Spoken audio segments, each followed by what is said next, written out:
I mean, nothing says Birmingham like Europe. And that's the band that starts us off tonight. The final countdown as week 4 gets underway with the unbeaten Stallions and the 2-1 defenders. Home team had the choice at the start. Birmingham chose to kick off. And Chris Rowland, who had a 57-yard return last week, gets out near the 33-yard line for the defenders. And here comes Jordan Ta'amu, coming off his best game of this young season, Robert. Last week, 188 yards, 2 touchdowns, 627 yards in total. Good for second in the UFL. Yeah, and he did it when it mattered most. Of course, they're able to come back and win that game. And speaking to offensive coordinator Fred Keiss, he said that he's really just seen the huge development, huge jump in understanding from Jordan Ta'amu. And he said he even changed plays a couple of times at the line of scrimmage during the week, something that he hadn't seen from him before. On first down and 10, the handoff to Cameron Harris, and expect to see the run game try to get established tonight for Fred Keiss and for DC behind an offensive line with Jameer Ross Johnson anchoring it on the left side. Yasir Durant, Mike Maietti, Liam Fornadell, and DeMarcus Hayes. Harris gets the start at running back. Zaquandre White just added this week. We'll see him tonight as well. Ready. Back up. On 2nd and 5, back to the ground, back to Harris, and Harris twists his way for the first down. Robert, not an easy defense to move against. So far, the best defensive unit in the UFL, not only from a pressure standpoint, but from yardage and points allowed. This has been a very stout Stallions defense. Yeah, and led by defensive coordinator John Chavis. He's got some pieces to work with. And we talked about Carlos Davis in the open, but also Jonathan Garvin on that edge, Dondre Tillman. And you're going to see a lot of movement in the secondary. And I know that these guys don't have as much time to prepare. They don't have an off-season, anything like that. But John Chavis likes to change up looks, confuse quarterbacks. DeMarcus Gates down for the moment for the Stallions. There's John Chavis on the sideline right there. Boy, he's been doing it for a long time. So many years at Tennessee and LSU. He made the rounds through now the SEC, A&M, Arkansas on his resume as well. There's Borderline playing over the loudspeakers right there. Just had to get that in real quick. You're going to be playing DJ tonight, Robert. Testing your 80s knowledge. Hey, thunder. Single. Move out. Ready? Go. From the 44 on first down.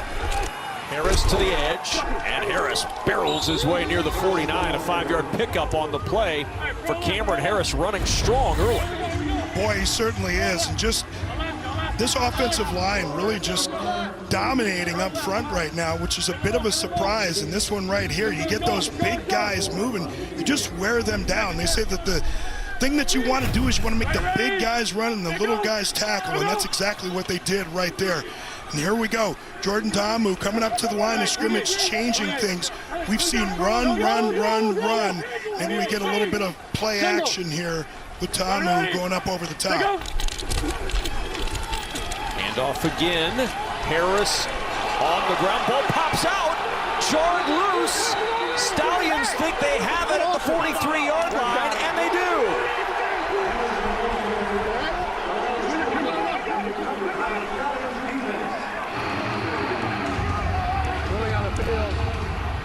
Recovered by the defense. First down. Timeout. JoJo Tillery coming out of the pile with the football in his hands, and the Stallions forced the turnover.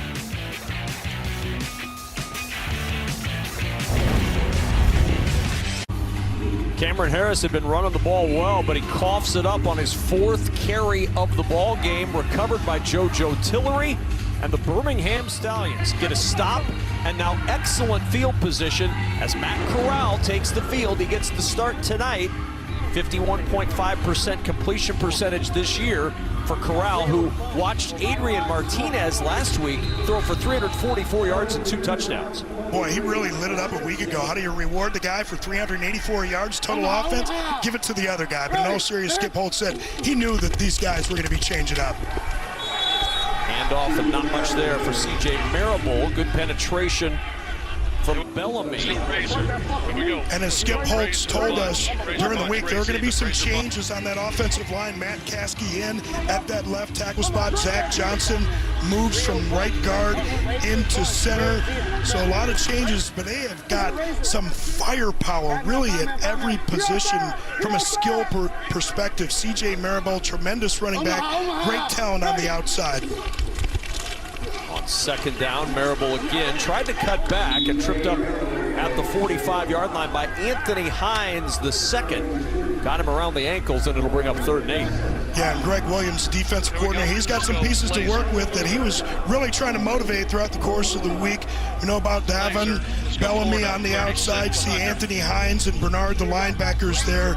And much like you'll see with the Stallions defense, you see the secondary move around a lot of versatility with those guys. You'll see the free safety move over to strong safety. You see those guys move down into the slot, playing all kinds of positions from the secondary.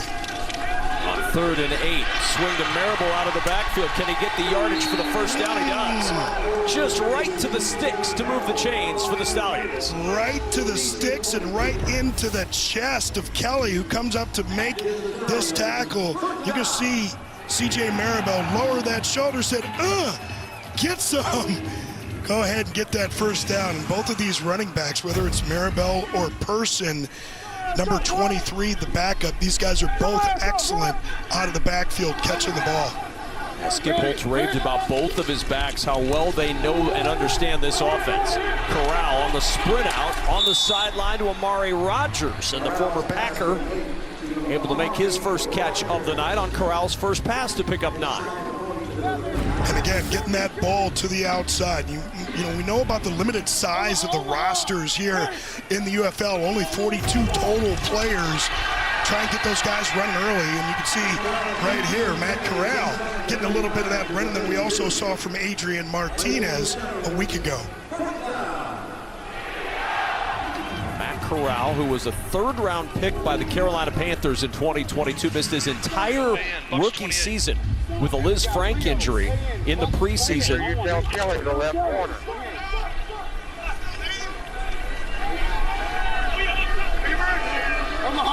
Corral trying to move the Stallions down on their first possession. First down and 10. Marable runs into the arms of Bellamy, first to make contact with Marable after he picks up a couple. But we talked about that limited roster size and what that affects on game day. You know, most offenses in the NFL, you're going to have 8, 9 guys on that offensive line that are going to dress on a game day. Here, they only have 7 guys. And with the injuries that they had throughout the course of the week, you have a limited amount of practice time, a limited number of guys that are healthy. No matter what kind of talent you have on the outside, it's got to work in the trenches. On 2nd and 8. Nice catch made inside the 20 and down to the 17-yard line goes Kevin Austin Jr. Just his 2nd catch of this young season, and the former Notre Dame Fighting Irish player gets the first. Well, you can't see it on here, but Kelly, the cornerback, just gets completely turned around on that one. Nice, easy slant for Matt Corral to complete to Austin. Boy, Robert, Birmingham making it look easy so far, regardless of who's at quarterback. Well, this is kind of what they've been doing all season long, though. They've only stopped themselves.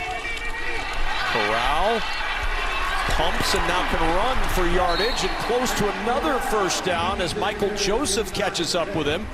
All XFL team a year ago for these defenders, but Corral he's moves it inside the 10. It'll be 1st and goal at the 6. And Corral here, you know, a little bit of a limp as he heads to the side, or as he heads back to the huddle here. We'll see if kind of gets tackled awkwardly here. It looks like, you know, that's like that that hip drop tackle that they're outlawing, or that they outlawed in the NFL. You can see that left ankle kind of gets turned under him here. We'll see what he looks like. Oh, and he's limping pretty significantly. And a timeout will be used by Birmingham. Yeah, and I think when you got a guy like Adrian Martinez,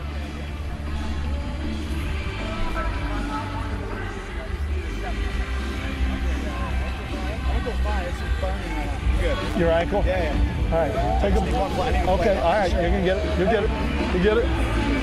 Tell him not to signal at me. I know, he just got in the huddle, and I was like, call it, let's go. And then he walked out. Just go down. Well, the guy was in the huddle. They didn't realize he was. You see, this is why they're outlawing this in the NFL. You get the defender swinging that body around and dropping onto the lower body of the ball carrier. Saw that happen to Geno Smith, and saw it happen to Tony Pollard a couple years ago. And they've changed the rule now in the NFL. And you could see Matt Corral angry about that one. Adrian Martinez, of course, we know what he can do, any quarterback. First down and goal. Martinez on the sprint out. He can run, the leading rusher in the UFL through 3 weeks, and he scoots out of bounds with a yard gain to the 5. This is the luxury of having two quarterbacks like this. And Skip Holtz told us during the course of the week, he's told these guys about this all year long, and he said, look, he knows this isn't the end for them. Like, these guys, they want to get some play time on film. They want NFL teams to be able to see what they can do. And of course, without an offseason, without OTAs, every rep matters, and you don't have any kind of preseason. People say it's useless in the NFL, but it's very helpful in developing quarterbacks. Corral back out there, the handoff to Marable, and now brings up third down and goal from the 2-yard line. Francis Bernard, the former Utah Ute, in there to make the stop for the defenders, and a big third and goal early on in this one for the Stallions. All right, great to see Matt Corral back in there, but you just wonder, you know, he wants to get back in there, right? You know that he doesn't want Adrian Martinez to get all the reps that he could be getting, but you just wonder how much his mobility is going to be limited. But here under center, maybe go play action, get him out on the outside. Oh, a fumble, trying the exchange, and it's scooped up by DJ Swearinger. DC taking advantage of the miscue from Corral, and Birmingham coughs it up on third and goal from the 2.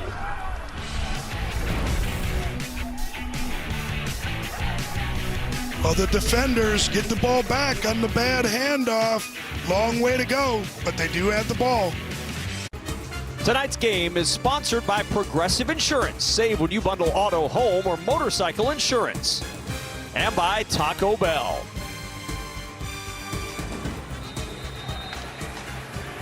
DJ Swearinger scooping up the loose ball and turning the Stallions away. And on first down, Jordan Tamu to the air, and he connects with Vincent Smith. And Smith with the first down near the 30-yard line. And this is where Jordan Tamu is just so dangerous on those run-pass option plays. You see the decisiveness, which is what you need to hit that ball up the seam. I'm ready. I go. First down and 10 from the 29, quickly up to the line. The handoff to Zaquandre White, and White up the sideline. Zaquandre White just added this week his first carry of the year, and Zaquandre White with another first down into Birmingham territory. And a big opening on the left-hand side here, and they're able to get that edge. You just have some missed assignments on the outside. It's all about gap integrity, and this is not what this Birmingham Stallions defense has looked like all year long. On first down, the swing to Kelvin Harmon, and Harmon lunging across the 35. And the defenders with a little pace here, Robert, moving the ball. Yeah, they certainly are. And again, we knew about this Birmingham Stallions defense.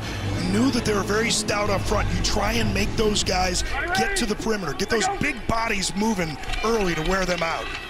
Here's White, had a 22-yard run a moment ago, not quite the same distance on his second carry of the day, and a little pushing and shoving afterwards. Alaska.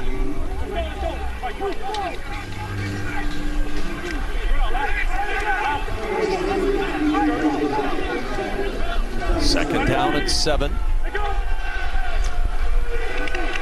Hey, Linda.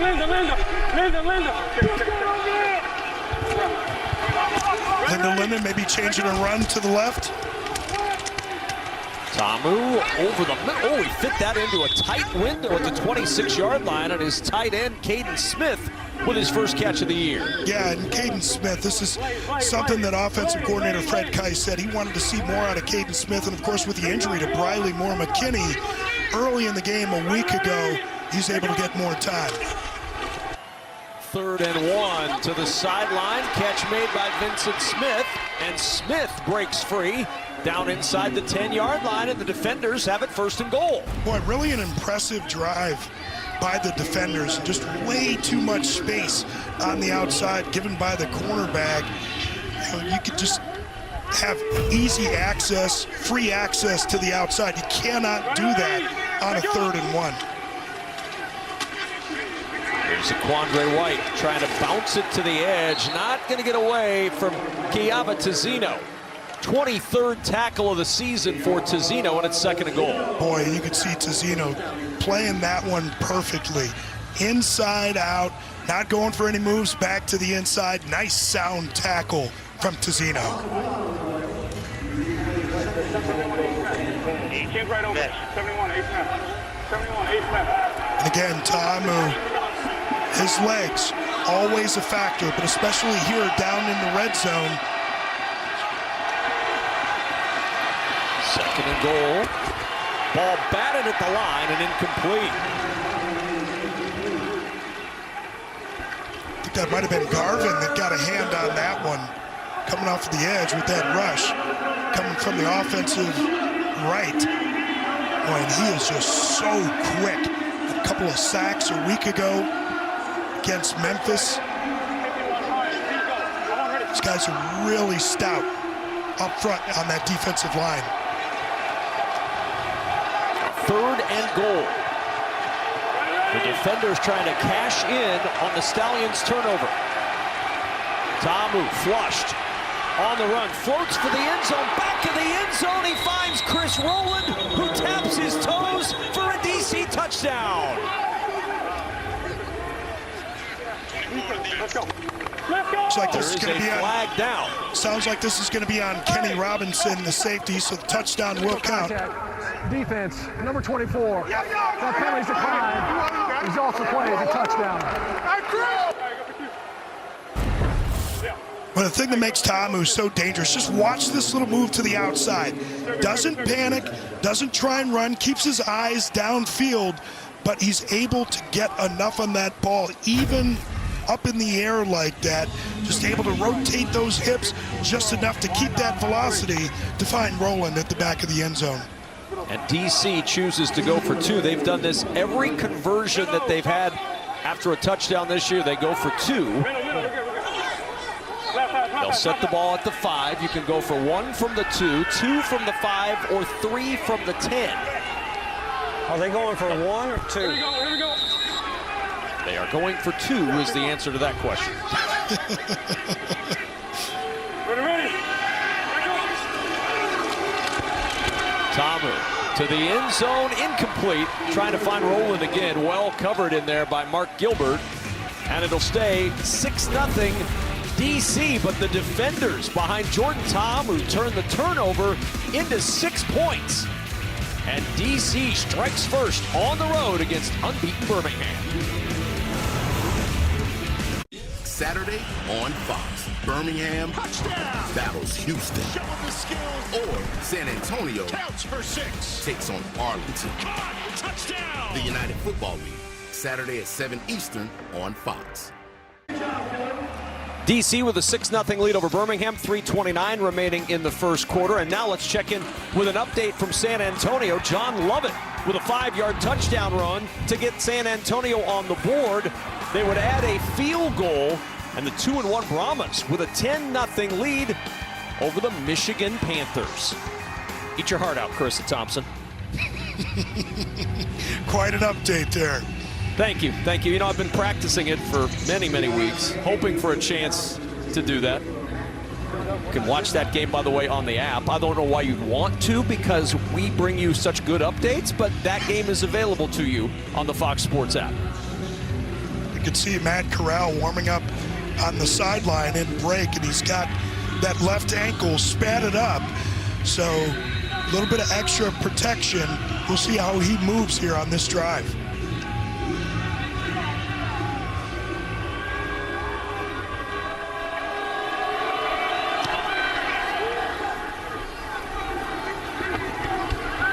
Kickoff taken from the 10-yard line. Trying to find a little bit of running room up that sideline. Not much there for Deon Kane. As Birmingham and Matt Corral will head back out onto the field. Come join Underdog Fantasy to get in on the UFL action. Scan the QR code to learn more.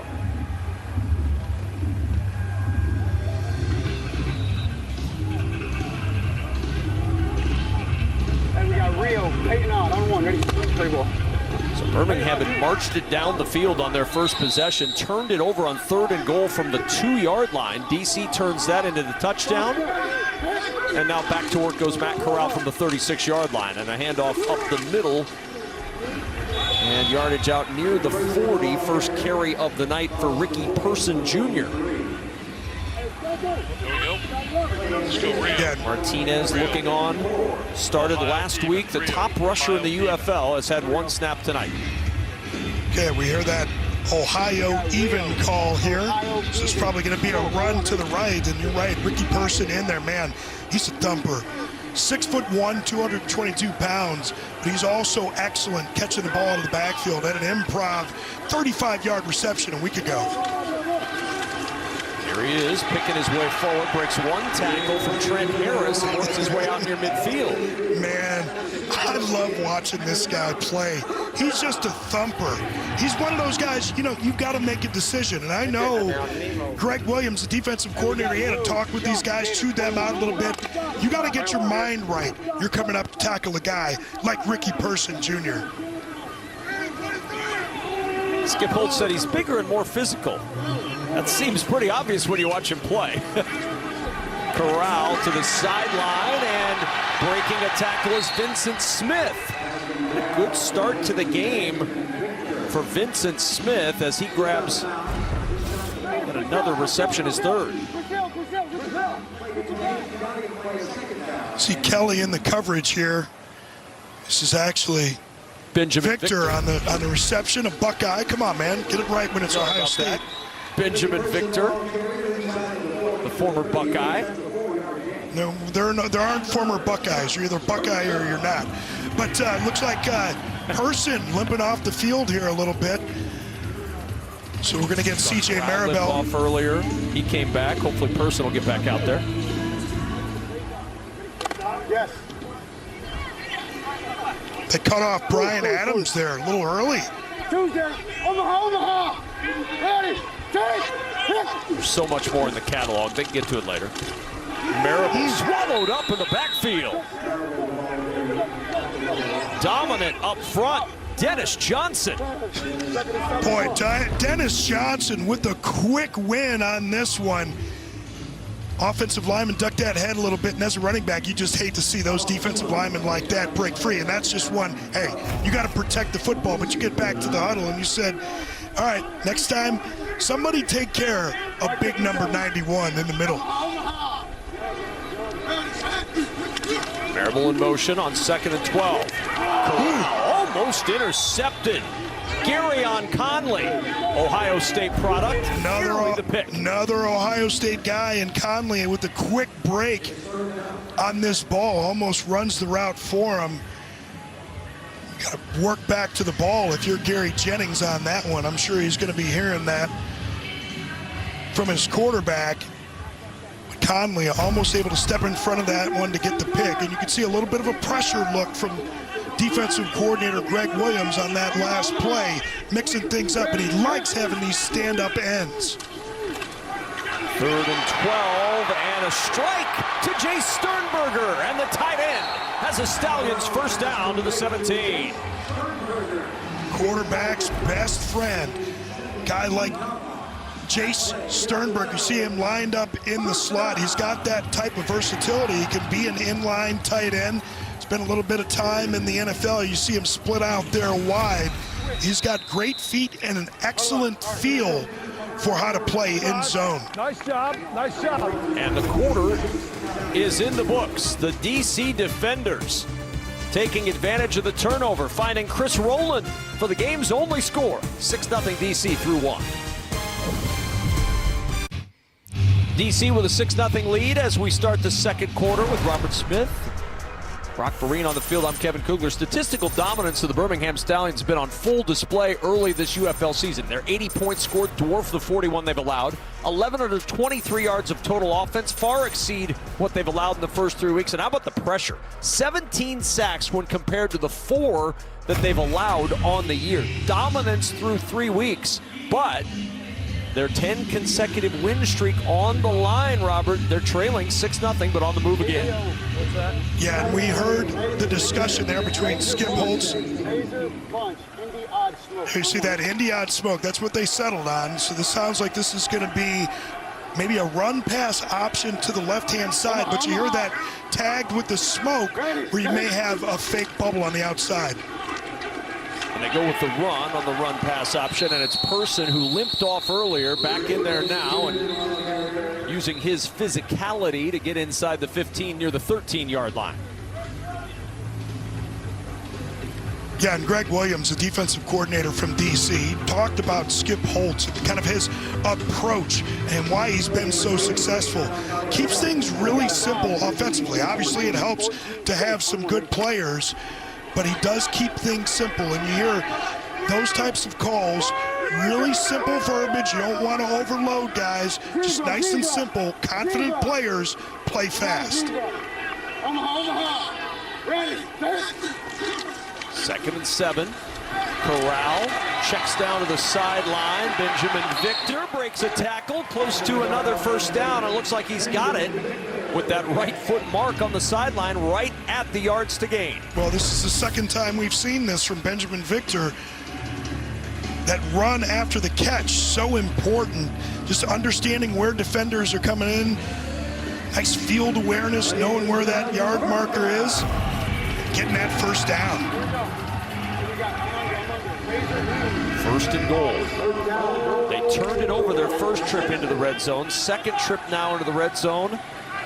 1st and goal for Birmingham as they line it up at the 7-yard line. Here. There's that run. Well defended by DC, but look at that power at the end, Robert, from Person. He was stopped about a yard past the original line of scrimmage, and he fell forward for another 2. Yeah, and much like we saw with Matt Corral, who went down with the ankle injury, we saw Ricky Person limping a little bit. But guys don't want to get Wally pipped, right? Like, you don't want to give up those reps. They're so precious in this league. Guys want to get things on film. You see both of those backs in there now. 11th play of this drive. And we get that T formation. 2nd and goal. Fumble again in the red zone. Scooped up by Garyon Conley. He's got tremendous speed. And Conley is going to take it all the way for a DC touchdown.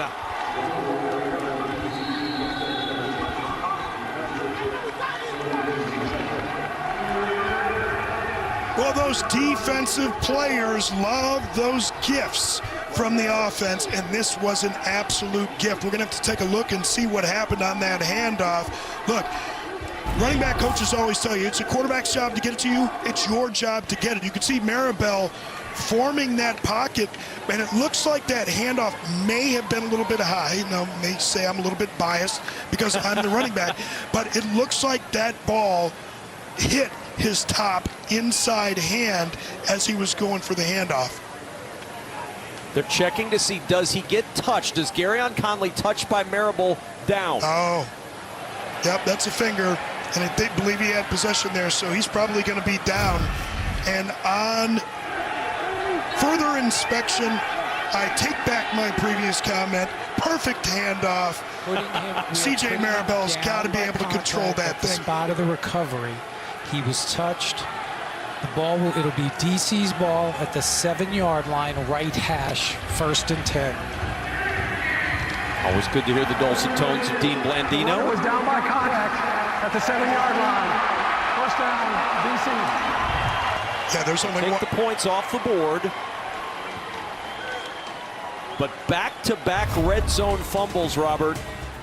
have cost the Birmingham Stallions in a big way. Marable with the fumble, Conley the recovery, a fingertip from 6. DC with a 6-0 advantage. 2 red zone fumbles for Birmingham really cost the Stallions as we check in with Brock Vereen. Guys, I'm here with Sergeant Sean McAllister. And Sean, what called you to serve? Well, the opportunities that I got, it gave me an opportunity to serve with some of the most incredible people that I've ever met. I also got the opportunity to go to school in the Guard. I got some certifications that can translate into the civilian job market. And also just the opportunity to serve my country and my state, and I've really enjoyed it. Sean, thank you for all you do. Thanks for being with us here tonight. Guys. Brock, thanks so much. Let's go back, Robert, to that handoff, the fumble that cost Birmingham another chance. Yeah, and watch the pocket that Marable forms with his arms right here. He just does not collapse his hands on the ball. Like, sometimes when you have these run pass options, you have these zone read plays, you want to have what's called a soft mesh, which means that the quarterback may be pulling that thing out so you don't collapse your hands as quickly or as hard. But on that one, clearly just didn't clamp those hands down quickly enough. So, Robert, from a running back standpoint, let me clarify this. He needed to be down and close quicker as opposed to what we saw in that circumstance? Yes, absolutely. The bottom arm might have been a little bit too low. And, this is the kind of thing you can't think about that in a game, man. This is something you just have to rep again and again and again. You don't want your eyes on that ball coming into the pocket. You form that pocket automatically. As soon as that ball gets in there, those arms have to get over that ball. 2nd down and 5. Handoff from Tamu to Cameron Harris, maybe a yard to the 13, and it'll bring up 3rd down. Remember, on the last red zone fumble, DC marched it down the field and used some tempo to get the offense going and score their 6 points. Yeah, this time they're just banging a little bit, and we're going to see what Birmingham's going to be able to do here defensively. 2 red zone turnovers they've had offensively. Let's see if they can hold here on 3rd down. Maybe bring a little bit of pressure, try and get that ball out of the hands of Tamu quicker. 3rd and 4. Tamu going to run. Design quarterback keep, and he's going to be just short of the 1st down. Oh, we're going to see what the decision is going to be from Reggie Barlow here. He said you got to have that grasshopper mentality. They're the only insect that can't go backwards. You can only go forward. See if they're going to go for it on 4th down. Nope, looks like they're going to punt it away.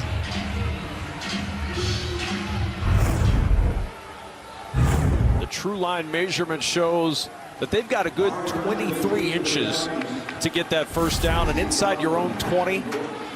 DC's opting to go with a punt, so Paxton Brooks on to punt it away. Back deep for Birmingham. At the 34 is Amari Rogers, and Rogers quickly runs out of real estate, shoved out at the 40-yard line. Not much room to roam as Jordan Tamu and the DC offense bogged down. Birmingham with the ball when we return. Tonight's game is sponsored by T-Mobile, America's largest and fastest 5G network. And by Tide. If it's got to be clean, it's got to be Tide. It's been some fumbles tonight, 2 of them that have cost the Stallions big. Never take ball exchanges for granted. This is why you do it so many times throughout the course of the week. It's got to be something that you don't think about. It's something that you just have to do again and again and again.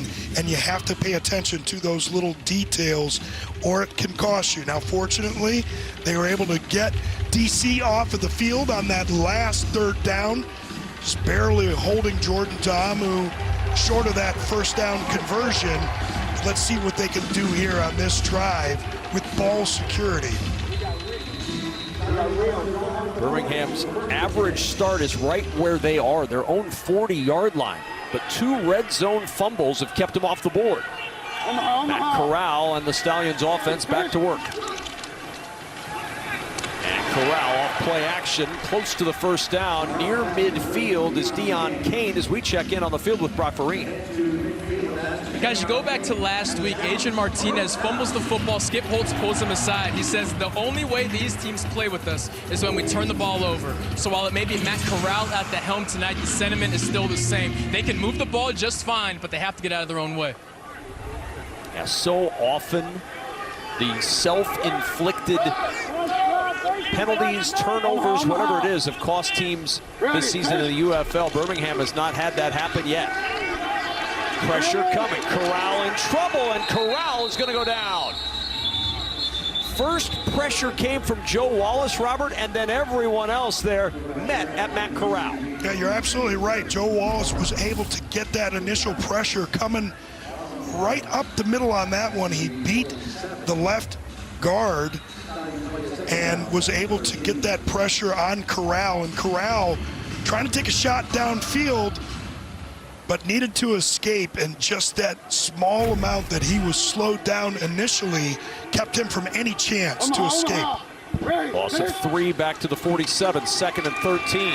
Corral, a little confusion on the draw play to Marable. They're fortunate that they kept the possession on that collision. Marable picks up 3 to midfield. Yeah, you're absolutely right, and it looked like Marable might have even had the wrong arm up on the handoff. Just not quite sure.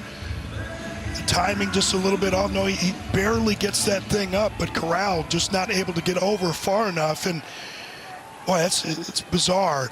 And we talked about the exchange before and the formation of that pocket, how it's got to be automatic. Clearly, it's something that they have to get cleaned up. 3rd down and 10. Pressure again. Corral in trouble, and he's blasted at the 49-yard line by Derek Roberson. 2.5 sacks on the year for the former Bearcat from Sam Houston State. Boy, and this is one that could just knock the wind out of you, too. Matt Corral thinks he's going to be able to escape, and Roberson, with that speed, bringing all that weight down on top of Corral, who's extended on that one, kind of land on that ball, get the wind knocked out of you sometimes. But you could see why Derek Roberson has been able to do what he's been able to do in this league. That closing speed and burst. Blocked. Pressure up the middle and a block. That punt is blocked. Blasting right through the middle is Kelvin Harmon. Special teams. Extra special tonight for the DC Defenders. Boy, and right up the pipe. You never want to get that pressure right up the middle. And it looked like the up back on that play just didn't move over. And that was Amari Rogers, who doesn't slide over and allows that pressure, takes it right off of the toe.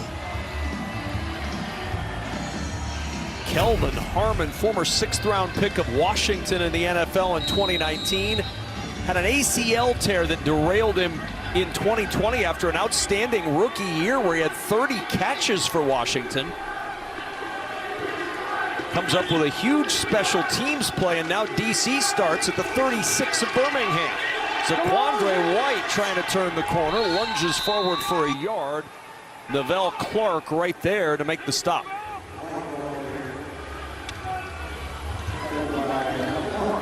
Boy, and DC's been good on special teams. Sonogo had a block punt earlier this year as well. You can see the value that that brings to your team. All 3 phases, so important. Very un-Stallion-like tonight. 2 red zone fumbles and a block punt. 2nd and 9, big hole for White.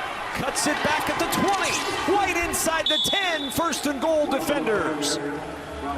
Boy, and White almost doesn't even know what to do on this one. You see the left side of this line just open up. You rarely see a hole that big, that fast. It almost shocks you. You get defenders in there trying to take a chance, trying to come under offensive linemen to make a tackle in the backfield. You take a chance like that, leaves a big void in the middle of the defense.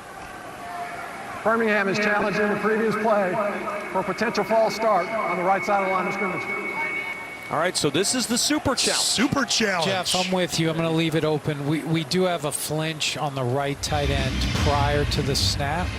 So I'm going to give you all the information here. Oh, my. So we've got... There it is right there. It's like the tight end. Second down at the 35 right hash. 2nd and 9, so we're going to force a false start. It's going to be on Caden So we're going to move Smith. it 5 yards back. No more challenges. And no more challenges, but they keep the timeout. It's a successful challenge. A successful super challenge. Yeah. Each team is allowed 1 per game, and you can challenge anything. Now, that's the only thing they will look at. You have to be specific when you request your super challenge. After video They were review, specific. there was a false start against the offense. Number 89, 5-yard penalty.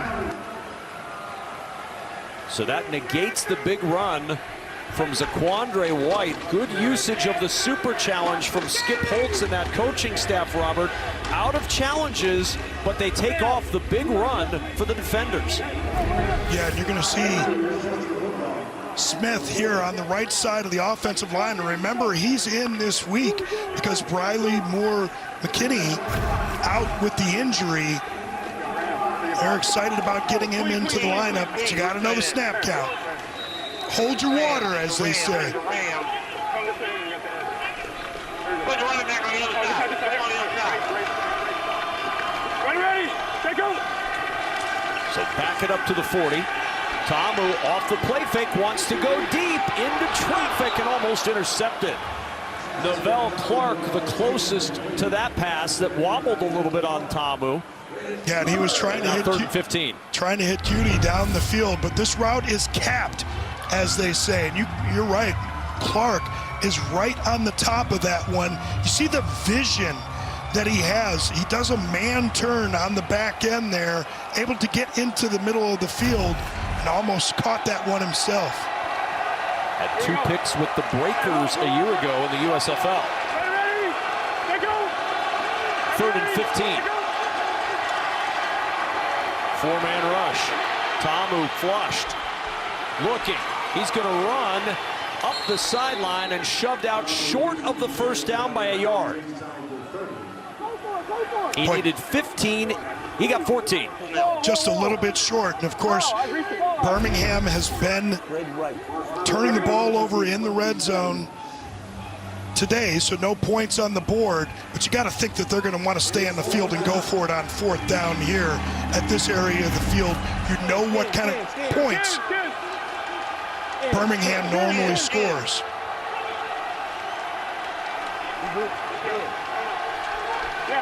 Fourth and 1. 1 for 3 this year on 4th down. Tamu, the handoff, nothing doing. Jordan Thompson denies.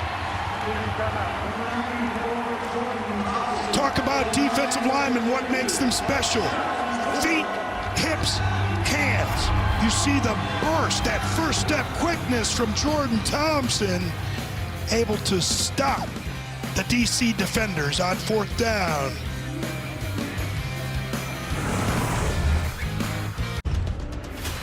A 6-0 lead for the defenders as Birmingham comes up with a giant stop to get it back with 5:24 to go in this second quarter while we're watching the defenders and Stallions here. If you want to watch Michigan San Antonio, you can jump onto the Fox Sports app for live coverage of both games. That allows you to essentially set up your very own UFL sports viewing experience at home.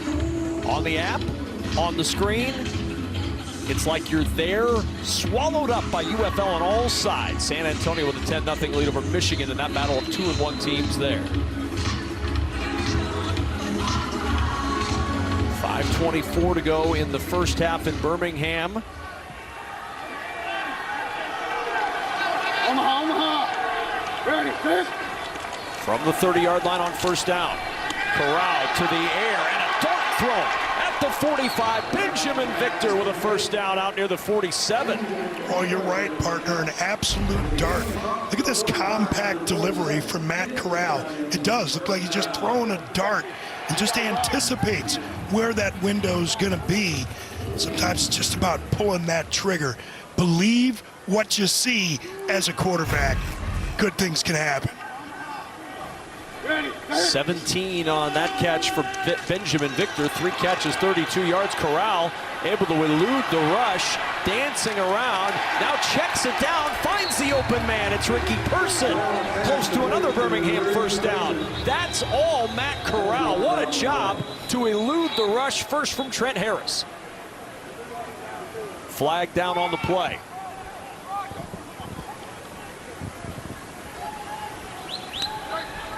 An eligible receiver downfield. Offense, number 74. 5-yard penalty. Repeat first down. O'Shea Dugas got a little bit further downfield than he should. Yeah, and Dugas in there at center this week because of the injury to Cole Schneider. But you're right, man. On that previous play, Matt Corral evading that initial rush, but just that last subtle movement before he was able to make that throw. That's why he and Adrian Martinez are just so dangerous. They create time and space. Einstein would love that one. Just creating space, creating time simultaneously to make those extra throws. Swing the Person out of the backfield, gets the penalty yardage back and a couple of more. Couple of choice words on the way up from the ground too.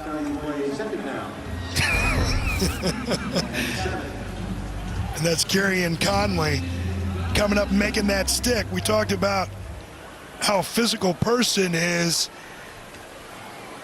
A little physical play from the secondary as well.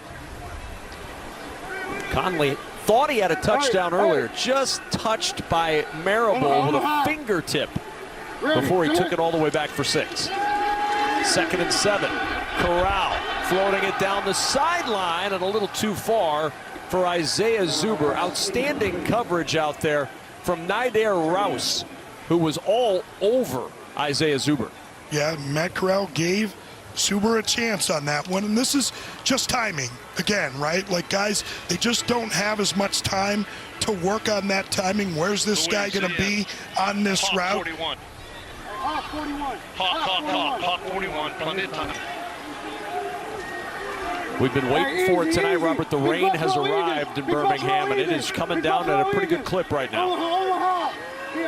6-0 DC, 3rd and 7 for the unbeaten Stallions.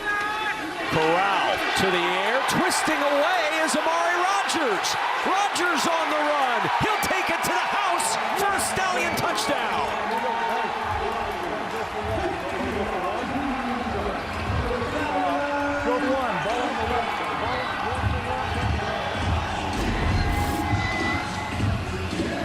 Now watch him coming in from the slot. Run after catch. You see a couple of bad angles, couple of bad tackles, but you also see some acceleration on that to separate and get 6. Well, remember, Rogers was a 3rd-round pick of the Packers back in 2021. Had some ball handling issues, ended up with the Texans in 2022. That speed has gone nowhere for Amari Rogers, as the Stallions now will go for 1. They're 0 for 2 on 1-point conversion tries this year. That's Rogers in motion, and the snap goes through the hands of Corral, and Corral goes down. We'll stay tied at 6. Yeah, remember, we get that little rain starting down on the field. Don't want to make any excuses, but the ball may have just slipped through the hands, like Amari Rogers slipped through the secondary, getting away from everybody, going in for 6 to tie things up for the Stallions. We'll see what DC can do when they get the ball back after the break. 2:58 remaining in the second quarter, a 6-6 ball game. Birmingham and DC all knotted up as we check in with Brock Vereen. Thanks, guys. Here now with Amari Rogers. Amari, a 50-yard touchdown. What went right for you there? We execute on our offense. You know, coach wanted to slow it down and do more quick game. And, you know, just a slant, just react after catching the ball. Man, our team is doing a great job right now moving the ball. We just got to keep at it. What's going to be the message to your guys so you can get some more of that consistency? Just finish the drives. You know, every single drive we've been inside the red zone. We just got to finish. You know, keep making the plays that's thrown to us and, you know, win the game. Good luck. Guys. 4 plays, 75 yards, the longest play of the season for Birmingham. And they tie it up at 6 apiece. And Amari Rogers, son of T. Martin, former Tennessee quarterback. And you saw the speed there for Amari Rogers. Kickoff to the 19-yard line. Trying to find a little bit of space, and not much there for Chris Rowland this time, stacked up at the 34. Well, Chris Rowland and everybody else out there, again, with that rain starting, you have got to be better with ball security, especially when you're in traffic. Get 2 hands on it. Lenny. Flex left, Lenny. On, right. Every step you take, every breath you take. We'll be watching them right here on Fox. Every wet step you take in this rain, we're going to be watching you. Here we go. First 4 possessions. That touchdown drive came after a fumble for Birmingham, and it came with pace. See if they go back to a little more pace with 2:52 to go. Pressure on Ta'amu, and he just gets rid of it. A little too tall, but he had to get rid of it quickly because Tazzino was right up along his left side looking to plant him into the turf. Yeah, Tazzino, you see him coming off of the offense's left-hand side right there. It's good to have that speed and explosion of a Jordan Ta'amu able to escape right there. Just not able to get everything on that throw. And Gates right there to let Ellis, the tight end, know, hey, I'm going to be here every time you catch it, and even when you don't. Cameron Harris trying to get to the edge. There's Tazzino again. Kiava Tazzino making plays on this possession for the Stallions, now 3rd and 9. And you can tell these guys are fired up, right? I mean, this is a home game for them. Undefeated on the season, back-to-back champions in the USFL. These guys are all fired up, ready to go. And those defensive players, they love it when it starts to rain. 2-minute warning has arrived. The rain has arrived. We're tied at 6 on Fox. Allegiances are born and rivalries are formed. In the United Football League, fandom isn't given, it's earned. So grab the official UFL gear and rally because it's time to ball out. Get hoodies, shirts, hats, and more, and feel the rush of victory. Who will you choose? Head to shop.theufl.com and get your official gear today. Tomorrow on Fox, the stars of NASCAR head to Talladega for the biggest thrill ride of the year. The pre-show kicks things off at 2 Eastern, then the green flag flies at 3 Eastern, Sunday on Fox. Chase Elliott got his first win of the season, had a long winless streak, ended with Texas last week, and I was at Texas Motor Speedway to see that one in person. Wow. Bunch of overtimes, crazy race. Talladega, of course, big super speedway.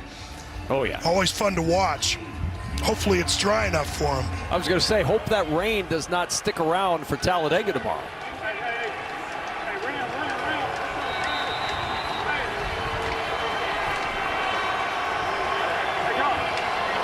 DC converted their first 2 third downs. 0 for their last 2 cents. Ta'amu with backside pressure floats it down the sideline, and it's incomplete. Again, the Stallions, who have 17 sacks through 3 weeks, putting a little heat on Ta'amu.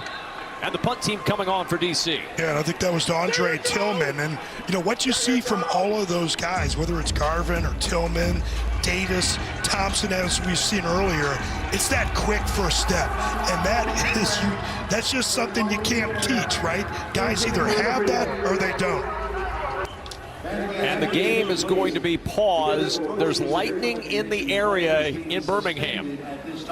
And the game is being suspended with 1:56 to play in the second quarter in a 6-6 ball game. So everybody will head back to their respective locker rooms with lightning in the area.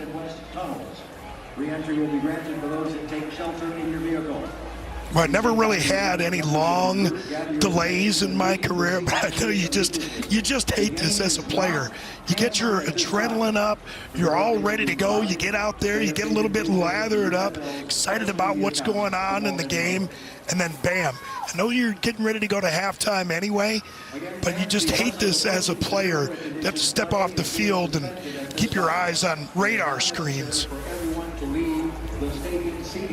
Well, we're going to step aside for a break, but luckily there's more action. When we return, we'll take you to the other game, Memphis and San Antonio in progress.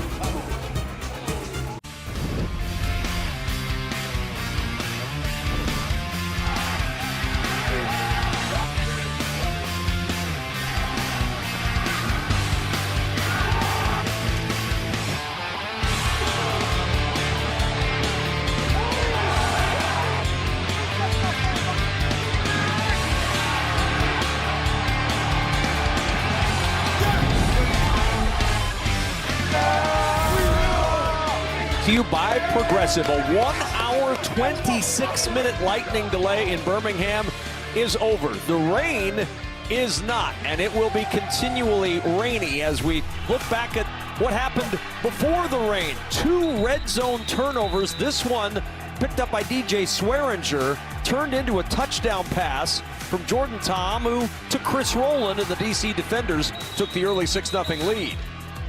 Yeah, really some unforced errors, uncharacteristic errors from the Birmingham Stallions, but you could see right here, Murray Rogers able to evade a few tacklers, get it in for 6. Neither team able to convert on their extra point tries, and so that is where we stay at 6-6. We are resuming play in the second quarter, and we will resume with a punt. Paxton Brooks will punt it away. 1:56 to go in the second quarter. Now here's what's going to happen. We're going to play out the final 1:56 of the first half. We're going to take a break, and then we're going to come right back and start the third quarter again. So halftime was built into the 1 hour and 26-minute lightning delay, and we'll be in the third quarter in another minute 56 of game time. And for halftime entertainment, we're going to hear Kevin Kugler sing his favorite 80s song. Can't wait to hear what it is. I'm not going to tell you that it's AHA, but I probably will be in the AHA playbook. With Robert Smith, Brock Vereen, I'm Kevin Kugler. Great to have you with us. Our producer Brad Weimer, our director Dustin Denty, and our entire Fox crew braving the rain in a 6-6 game with 1:56 to go in the second quarter, and we are back underway as Paxton Brooks lines up to punt through the raindrops. Watch the exchange. And the snap goes over his head. It'll be picked up at the 1, and he'll just go down in the end zone for the safety. And this is what happens. A wet ball like that, it doesn't matter how much you've practiced it. You get in a situation like that, been snapping dry balls all day long, and they set that thing down, gets a little bit wet, and the snap gets off. And Robert, you were saying as it was snapped, watch out for the snap. You knew it could happen. They knew it could happen. And an 8-6 Birmingham lead as the Stallions get the safety right out of the lightning delay. Yeah, and if it wasn't going to be a bad snap, even if it was a little bit off, those snaps are a little bit off, sometimes it can go through the punter's hand. And then, of course, as a returner, you know, it's not just the ball, it's your body. Well, your body gets so wet and slick, and so when you're trying to carry the football, that's what you're going to see throughout this second half.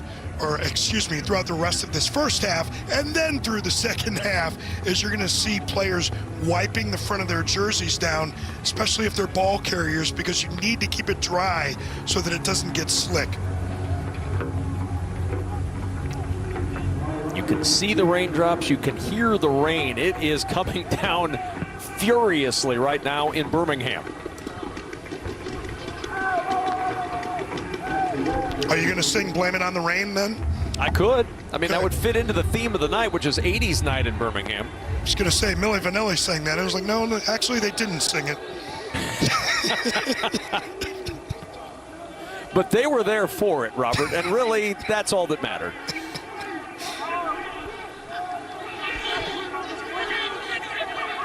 A little bit of confusion out there. But do they get the free kick? Doesn't get a tee. I mean, it's a free kick after the safety. Maybe Dean could come in. But I thought they had the kick. No, they have the right to do. They have the right to do what they want. What they want. They don't have to punt. Okay.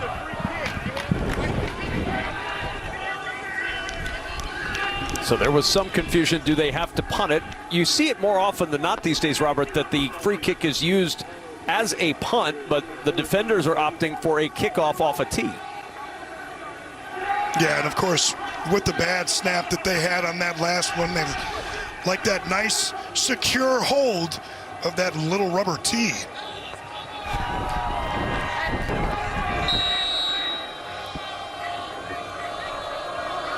Six seconds of wackiness since coming back from the lightning delay.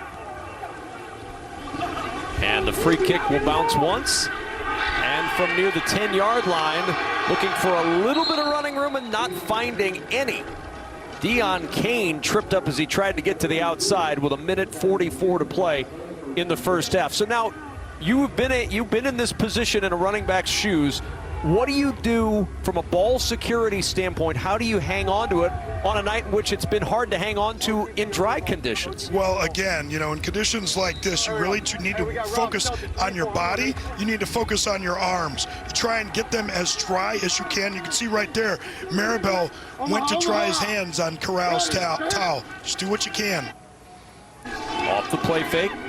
Corral to the sideline. Catch is made at the 36-yard line. Down there is Deon Cain, and it'll bring up second down. Well, you know that you're going to see a lot of running. You're going to see a lot of short passes, but you also have to watch for double moves in situations like this. The defenders play off. You try and get them up with some sort of double move and then hit it up over the top. Stallions have all three timeouts if they need them. 2nd and 6. Corral under pressure, able to get away with a pump fake. Slips away again, and Corral, elusive, slides at the 41-yard line, and the flag comes in late.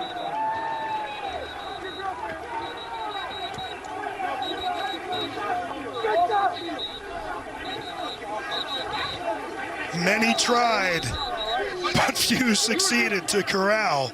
One Matt Corral on that one makes him so dangerous. We talk so many times about bad conditions with the field. You see the late hit coming in here. That's clear as day.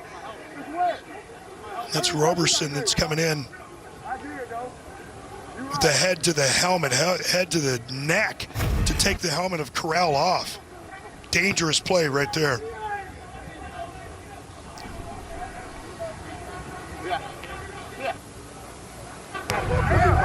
Personal foul, unnecessary roughness, defense, 15-yard penalty added at the end of the run, first down. So Roberson, who had a sack earlier tonight, now with a personal foul, and Matt Corral and the Stallions on the move late. You see Corral go into a slide here, and that's, again, it's just so dangerous to go in, and Corral doesn't even have a chance to see him. So he's going in with that forearm to the helmet, to the neck, or it bends the neck of Corral. Just really tough to watch that. Look, I know you want to be physical and, you go through the run and you want to try and get a hit, but you got to try and be smart about it. On 1st down and 10, draw play Maribel, and a nice defensive play. Dropping him is Michael Joseph before he could really get a full head of steam. Yeah, and Michael Joseph did an excellent job on that play. He was actually coming in on a blitz. You could see defensive coordinator Greg Williams, he knows that there's going to be a lot of running in this second half, so expect to see a lot of blitzes from an aggressive defensive coordinator.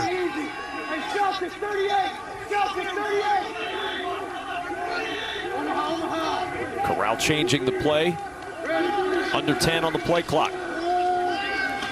Pressure comes. Corral dancing away once more over the middle, and a juggling attempt by Sternberger, and he can't pull it in at the 30. Third down.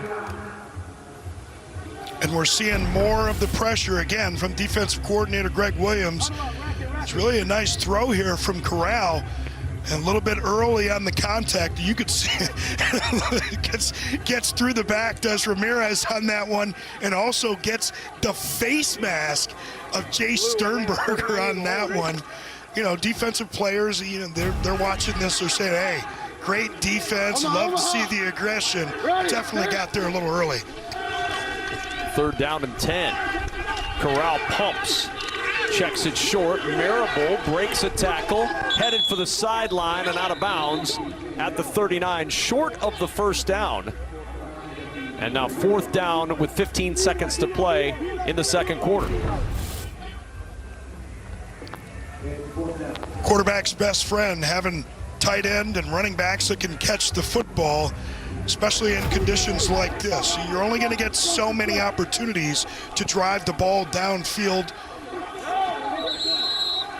Gonna call the timeout here. Looks like they're gonna go for it. Yeah, 30 seconds in length. Their first timeout. Okay, that's work. Okay, okay. Good. Thank you. Nope, thank you for communicating with me. All right, here we go. Hey, John, you go for me going for this? you go for me going for this? Yeah. Okay. All right. All right, here we go. Checking with his defensive coordinator. What? I love it. Here we go. Let's go. Here we go. Let's go, Lou. Let's go, Lou. Flow for the 29 slot. Lou. Flow 29 slot. John Chavis says, sure, yeah, go for it, that's fine. My defense will be up to the challenge if it needs somebody out there. Yeah, and it's tough for an offense. You got 15 seconds here. You probably only have 7 seconds left after this play. Corral, quick toss over the middle. Catch is made by Amari Rogers, unable to turn it upfield. And the Birmingham Stallions close to the 1st down. Did he get enough? Let's go. And he did.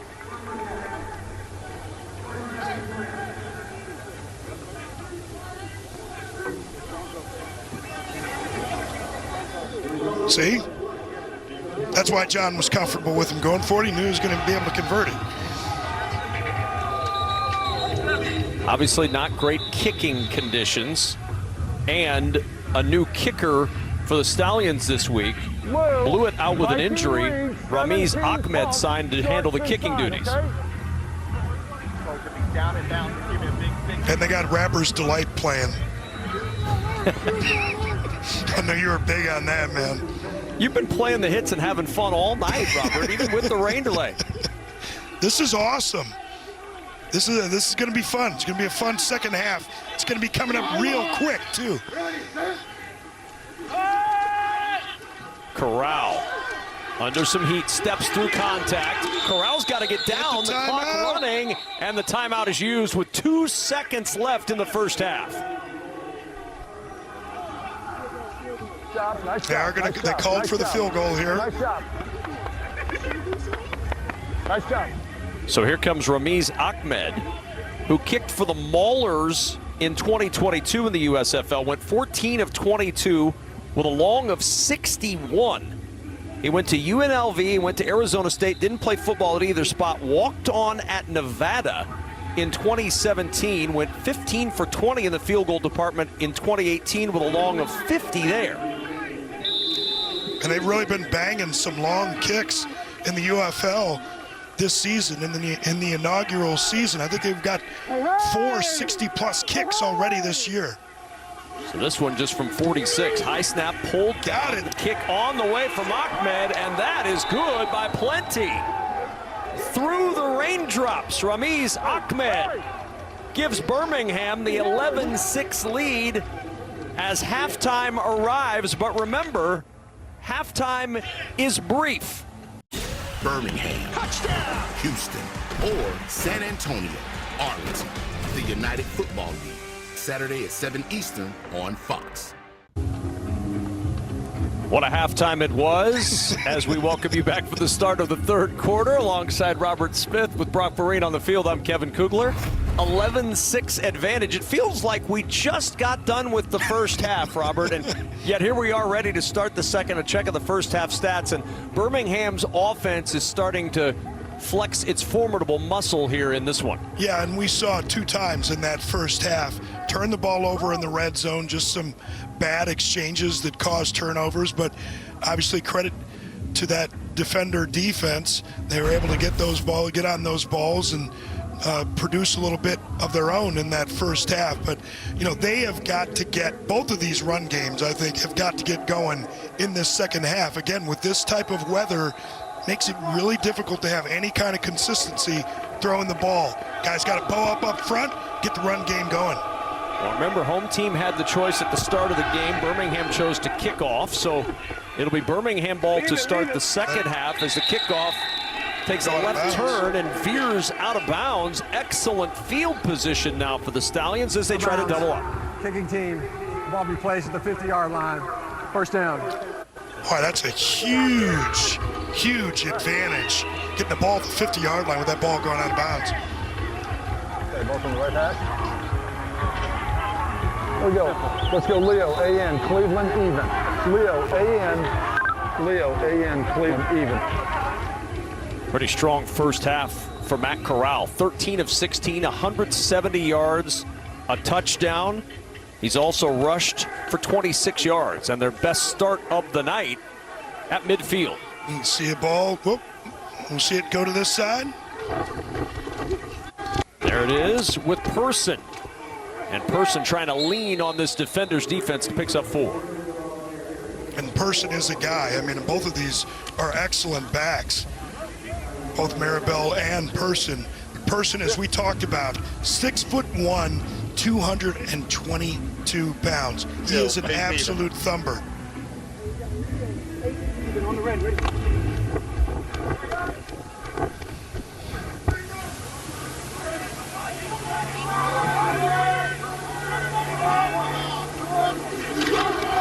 On 2nd and 6, Person again, a crease on the right side, and Person spins down to the 37-yard line with a Birmingham first down. And what happens when you get a run game going like this, time and time again, in these kind of conditions, defensive coordinator Greg Williams going to commit extra bodies to the box, which means that you have to hang out or hold up on the outside. That's when you go play action, and that's where you take a shot, especially here on the fringe of the red zone.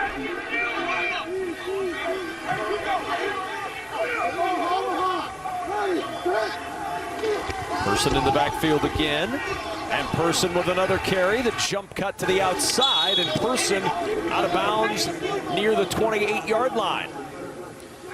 A little zone read action on that play. What we may see later on is Matt Corral hanging on to that thing, but that ankle a little bit twisted up early in that first half. But you could see Person right here, a nice little jump cut to the outside, doing his damage and getting down. Wasn't delivering too much of a blow on that one.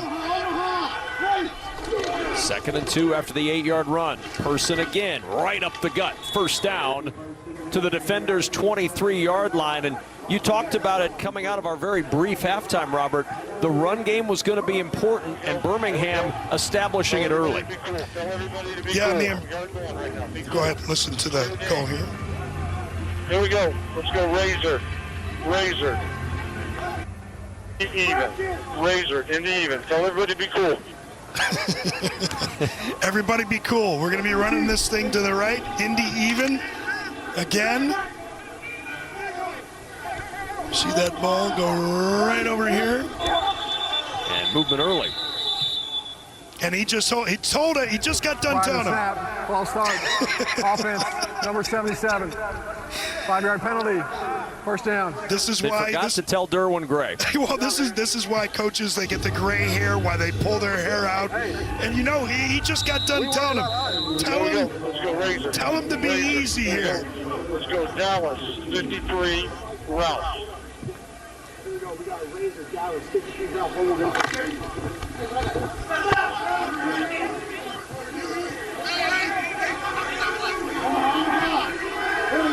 Let's see what that Ralph tag is. On the roll, Corral under pressure trying to get rid of it as he's yanked to the turf. That pressure in his face from Malik Fisher, and just avoided the sack with the dump off. And Malik Fisher is a big dude, man. 6'3", 260 pounds out of Villanova. See Corral double clutch that one, trying to hang on and trying to do the stiff arm. It's not working on Malik.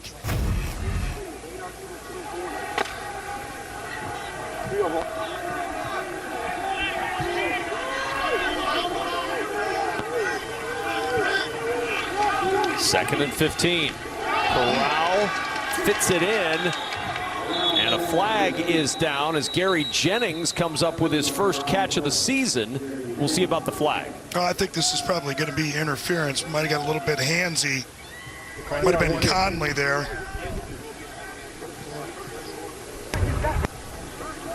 Number 20. The penalty is 15 yards. First down. Carry on Conley with the penalty.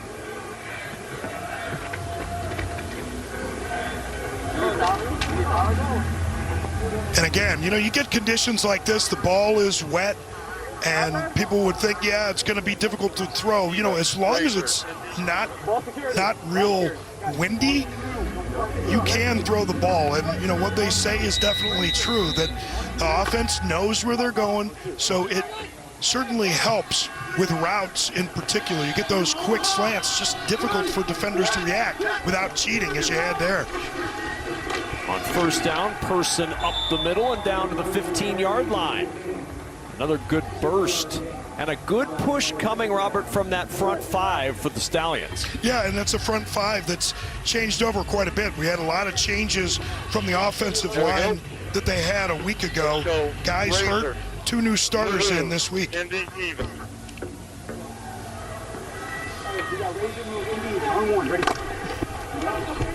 Gonna move, probably gonna motion to this. He's got to go to the other side because he's gonna be taking this ball here. Back across. So just trying to dress those runs up a little bit differently, but you know, unless they can prove, DC can prove that they can stop it, they're gonna keep coming back at it. I mean, it's the same plays. We've heard it probably 5 times on this drive, Indy even. The only difference there was that we had the motion prior to the play.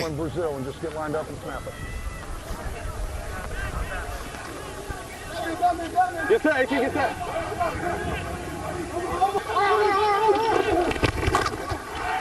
Oh, and the handoff blown up in the backfield. Anthony Hines III, along with Trent Harris, destroying that handoff from Corral to Marable, and it's 4th down. And Anthony Hines said, you know what? That's one too many times for my liking right there. He sees the opportunity, and this thing just opens wide up in the middle, and Hines is there to almost take the handoff from Matt Corral. So now the field goal unit coming on once more. Ahmed good from 46 earlier. Now 2 for 2 in his debut with the Stallions, and the lead grows to 8, 14-6 Birmingham, midway through the 3rd.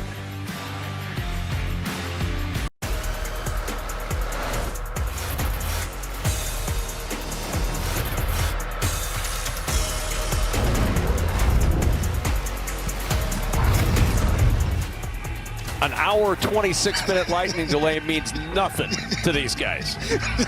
When you can air guitar in a downpour at a football game in the UFL, that is a Saturday well spent. Hey, Brock, are you going to go up there and join them? Who do you think got him started on the air guitar? This guy's cared nothing about the weather, about fashion, dancing, anything. Rowland looking for some space, and an ankle tackle at the 32-yard line. And that's where the defenders will go to work. Still just a 1-score game, 8 points, 9:32 remaining in the 3rd. 11. Hey, Texas left. 23 duo. Bubble. On, ready. Duo bubble. So you're going to have that duo screen or duo scheme up front. So you're going to get a bunch of double teams. So they're going to try and get that offensive line. You're going to see double teams all along that offensive line. But then you've also got an alert for a bubble if he sees the right look to throw it on the outside. Harris up the middle. And the tackle made inside from Jonathan Garvin.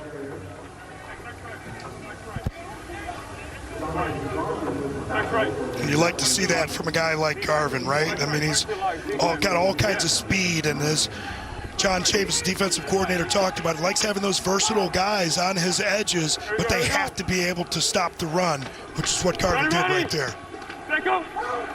So now 2nd and 9. Tamu with the play fake finds Roland, and Roland with a first down to the 45-yard line. And this is what you do. This is why the run-pass option game is so dangerous, especially in conditions like this. You're expecting run as a defense. Run, run, run, run, run. Linebacker level comes up to the line of scrimmage, leaves all kinds of opening just behind that. So you got to try and get your safeties a little bit more involved to take some of that conflict off of your linebackers. Play action again. Tamu, that pass incomplete. Came out a little awkwardly as he went down with some late pressure, and it's 2nd down and 10. And that's something you really see from Jordan Ta'amu. I mean, like all other quarterbacks, you know, you just get a little bit off with your feet and your mechanics, and that's all it takes, man. It's so easy to talk about what quarterbacks can do when we're up in the booth. When you have a defender bearing down on you, you can see right there, about to take a hit, changes the mechanics ever so slightly, and that ball's just a little bit off. 81. Have to hurry, play clock under 5. Ready? Let go. Just got the snap off. Tamu to the sideline. Immediately there to make the stop is Neville Clark. Kelvin Harmon trying to drag him upfield, but Clark strong. Clark, nice reaction on that one, and a good sound tackle. I mean, it doesn't get him down right away, but he's also not letting him escape. It's a good old wrap tackle, and you know, a lot of times guys just trying to take big shots. You definitely can't afford to do that in conditions like this. Just grab a hold, don't let go. 3rd down and 8. Tamu with time over the middle, and it is incomplete. Trying to find Harmon a little bit tall, and it's 4th down. Yeah, Tizino in the coverage there. We've called his name a bunch tonight, a couple times on interference as well. Excuse me, that was Gilbert on that one and on the coverage. See him get that hand up there, and that thing was just a little bit too high. No, quarterbacks will always say whenever it touches the receiver's hands, he should catch it, but especially in conditions like this, tough to bring those in. Better snap this time back to Brooks. Trying to pin the Stallions deep in their own end, and that'll trickle into the end zone for a touchback. 14-6 on a rainy night in Birmingham. Stallions have had several sheriffs ride into town. Jamar Smith in 2022 was injured in the championship game. Stallions got the title anyway. Last year, Alex Magoo took the badge. He won the USFL MVP, had 4 touchdown passes in the championship game. But now you got to add an S because there's 2 new sheriffs in town.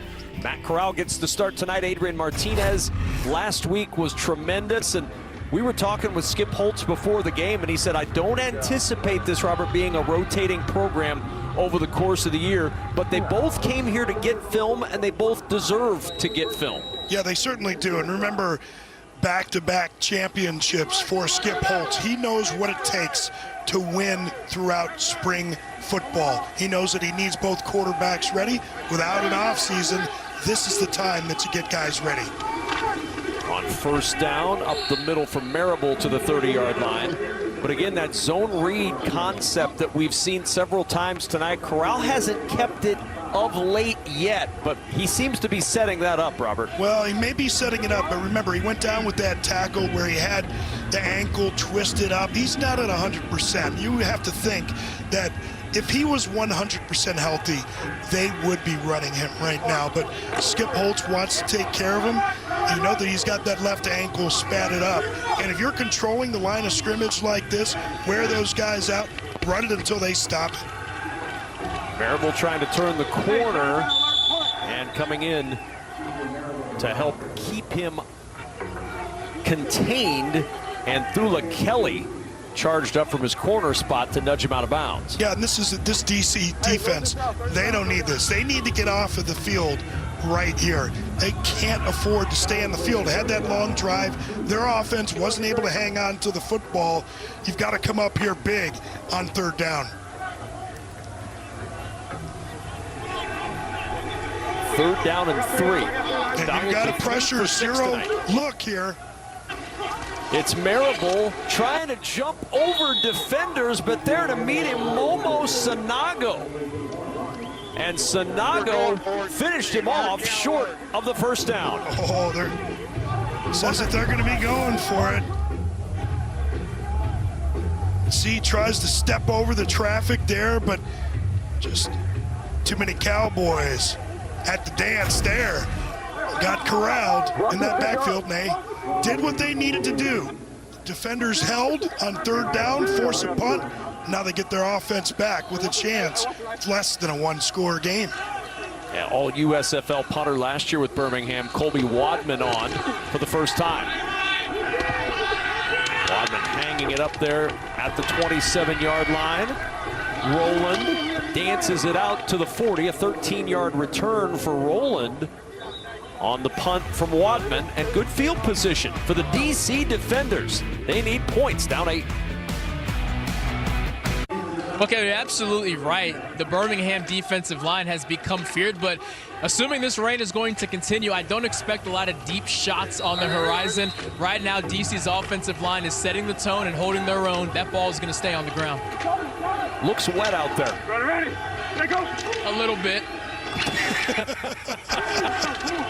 Zaquandre White with the carry. Brock, are you gonna go up in the stands and dance with those guys or not? I mean, come on, man. I've been dancing the whole time. You haven't seen me? No, we haven't. Oh, there you go. Wait a minute, that's not you.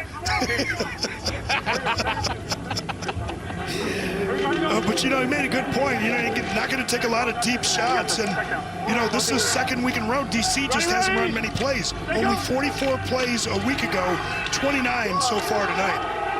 And batted down. Excellent play by Lorenzo Burns. He read it well, and Burns able to get in front of it and spike it to the turf. It's 3rd and 7. And Lorenzo Burns is so good in coverage, and he just understands what types of routes are going to be coming. He's a very smart player, studies opponents, but you can see the break on that football, and what you love about it is that he avoids the wide receiver, stays away from his body, cleanly knocks that thing away. Here we go, get set.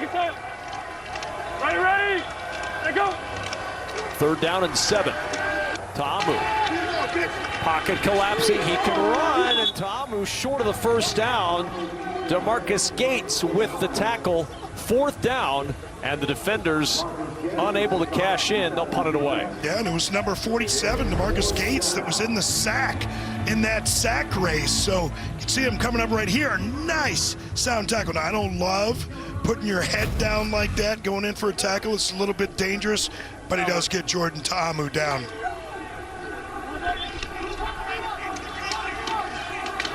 Brooks to punt it away. Rogers, the deep man. Rogers calls for the fair catch, and he'll make it with a little bobble at the 15-yard line. It was the catch so nice he had to make it twice. And look at that. I mean, only 31 plays total in this game for DC. So only 24 in that first half, only 8 so far this half. Obviously, point of the game, right? You got to win it. Got to score more points. You got to have the ball to do that for the most part. Can score some defensive points, but you want to get the ball, but you're also just making it so difficult on your defense, especially in a physical attack here in the second half where they're trying to run the ball. So 1st down and 10. Corral going to the air. Pressure coming, and Corral will run, and a little spin at the end to get out to the 19-yard line for Matt Corral. Ankle looked pretty good there. Yeah, it certainly did. Went a little spin cycle. B button on the spin at the end of this, and it's that left ankle that's the problem. So you can see he started that spin with that right ankle, doing the pirouette on the left ankle, not putting as much pressure on it.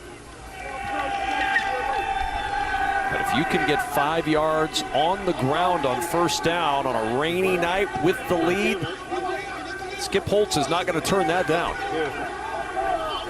2nd down and 5. Corral, the handoff to Person, and Ricky Person maybe a yard.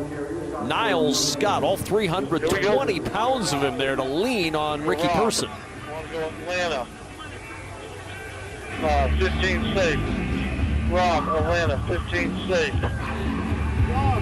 So 15, at least in the past, 15 safe. This has kind of been either some sort of quarterback run. I don't know if that's going to be a quarterback run or some little zone read.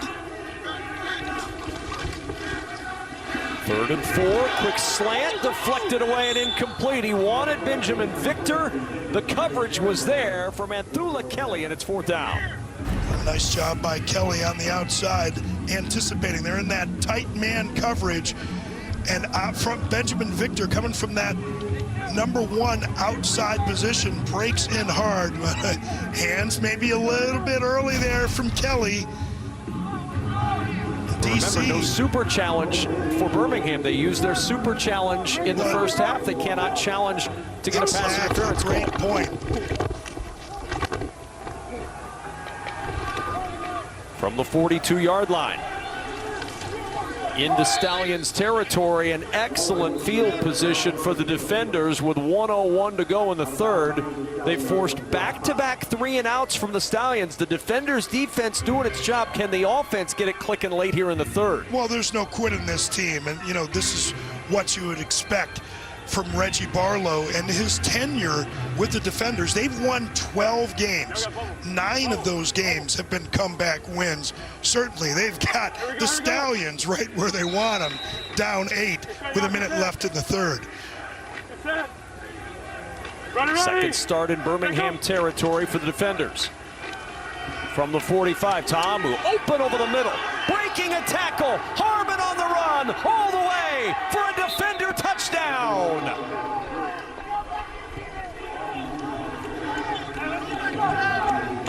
Yes, sir, baby. And Mark Gilbert in coverage on this is going to try and go for the tackle, go for the strip. See, as he's trying to strip the ball out there instead of wrapping up. And so he's not able to secure the tackle. You see right there, he tried to strip that thing out. And Harmon's able to take it the rest of the way for 6. Now, only 2-point conversion away from tying this game up are the defenders. They've only gone for 2 this year. They're 2 for 7 in their tries for 2. This for the tie in Birmingham. Watch the legs of Ta'amu. Ta'amu's pass short, incomplete, conversion no good. Lorenzo Burns on the coverage, and Birmingham hangs on to the 2-point lead with 53 seconds to go in the 3rd. Well, certainly love the coverage by Burns on the outside, but just a little bit quick with the throw. As you can see, Ta'amu's under pressure there. Just gets rid of that thing a little bit quick. Mechanics were a little bit off. Ball subsequently a little bit short.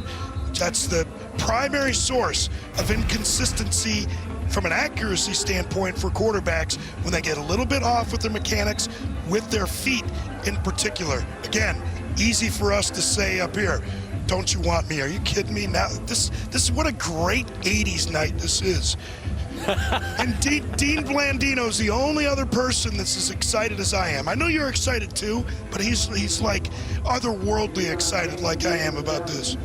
Oh, there's no doubt. We need to bring him in to actually do a review of the 80s night so far. Of the music? Yes.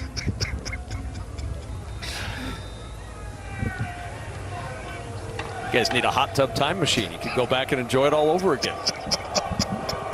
Forgot about that one. Brooks with the kickoff. From the 20-yard line, Deon Kane out to the 35, and Kane slips up as he tries to get around the edge. Deontay Anderson, who came back after a hamstring strain a week ago, makes the tackle. Well, that DC defense, a couple of times here, the last 2 drives, done a good job getting off the field on 3rd down.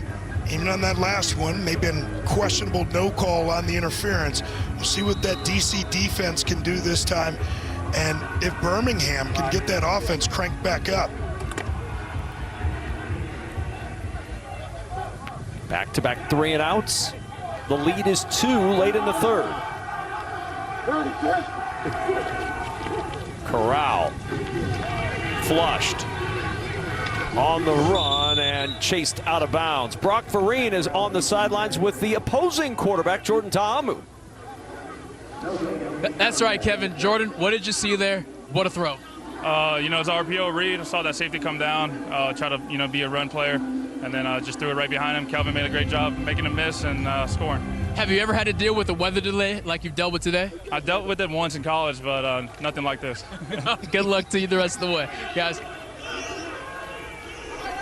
All right, Brock, thanks so much. 2nd and 12. Final seconds of this fast-moving 3rd quarter. I have to hurry. Play clock winding down. Corral gets the snap to the sideline. At the 40 finds Deon Kane, who gave up a little yardage trying to turn the corner. And with 5 seconds to go in the 3rd, steps out of bounds. And a flag down as well.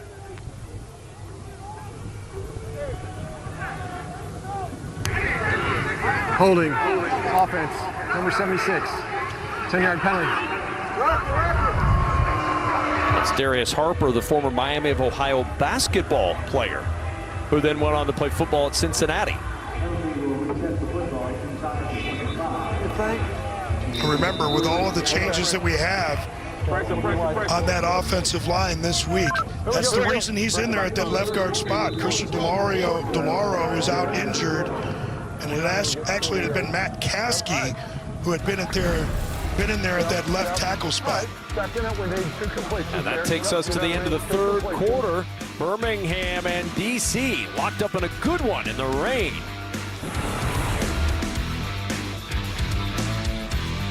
All right, welcome back to Birmingham, where the Stallions have a 14-12 lead, and they're getting physical, just like Olivia Newton-John sang about moments ago.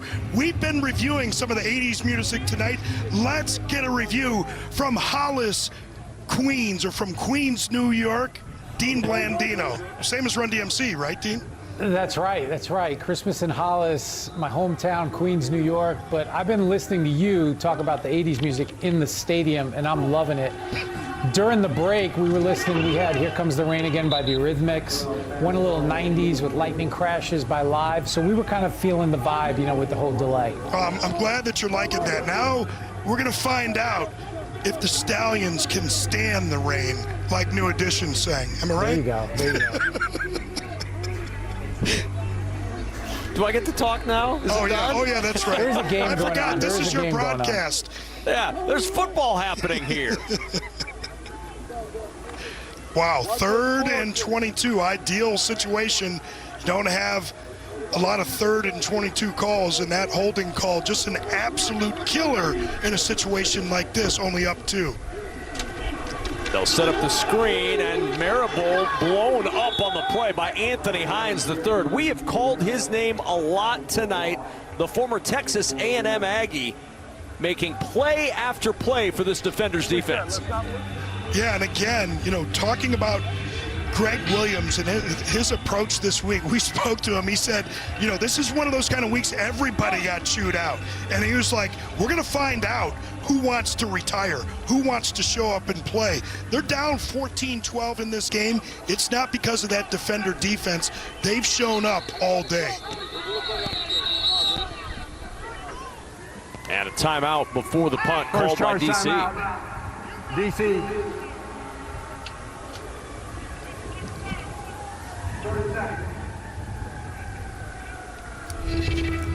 Must have been a personnel issue for the Defenders. Hate to use that timeout trailing in the fourth quarter, but that's what DC does here.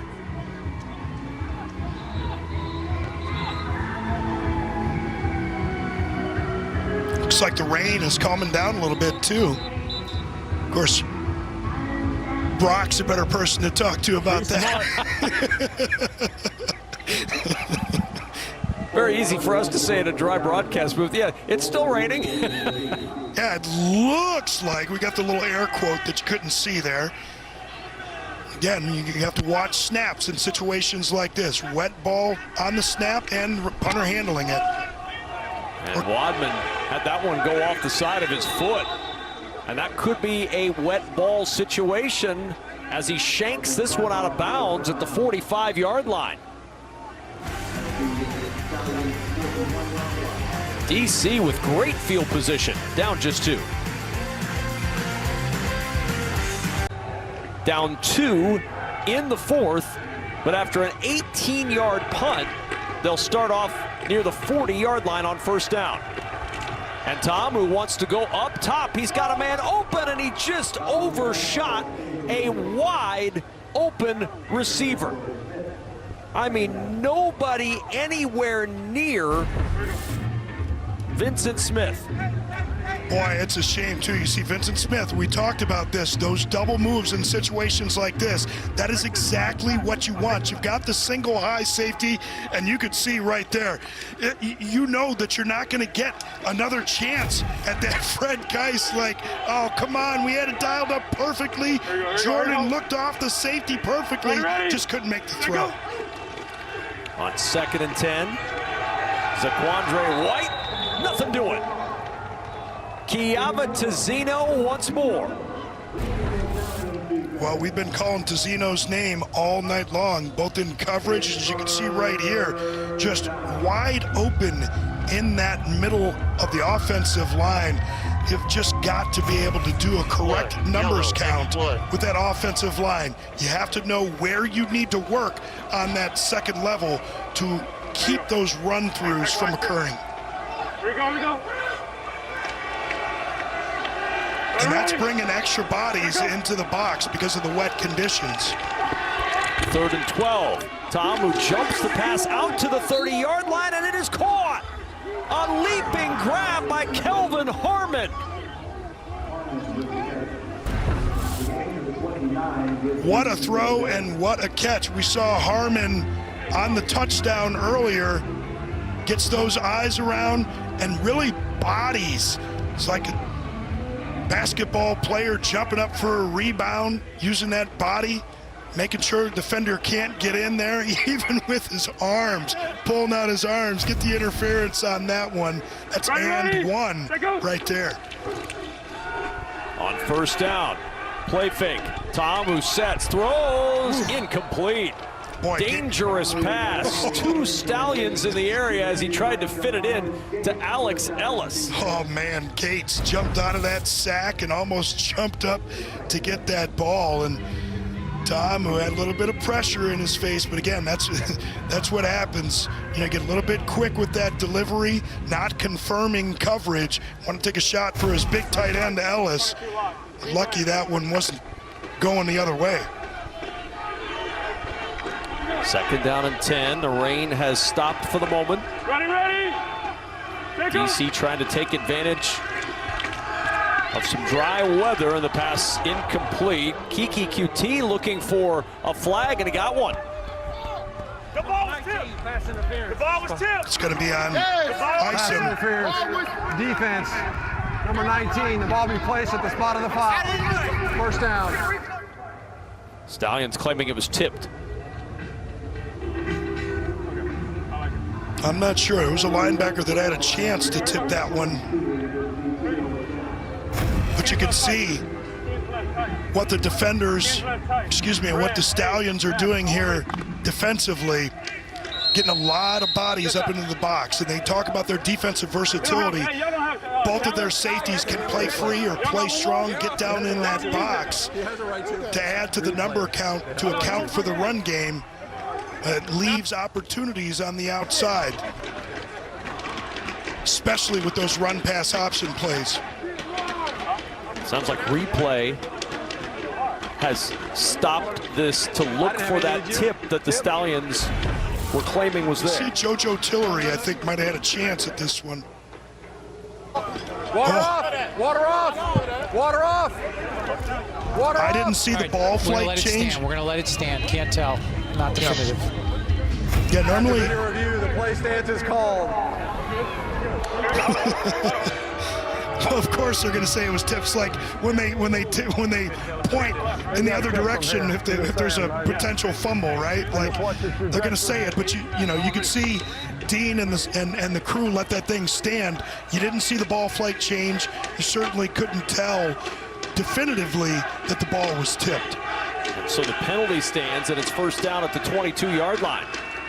Ta'amu stepping away from pressure, throws it short. Catch made at the 15-yard line, and down there, trying to back for extra yardage was Alex Ellis. But a good play on first down for the defenders as they keep the march on, looking for the lead. 9, under center, 2-9. Under center, 2-9, so you're thinking 2-9 probably going to be something out this way. And there it comes. White hit hard at the 12. Oh, you just love hearing that emotion out there, man.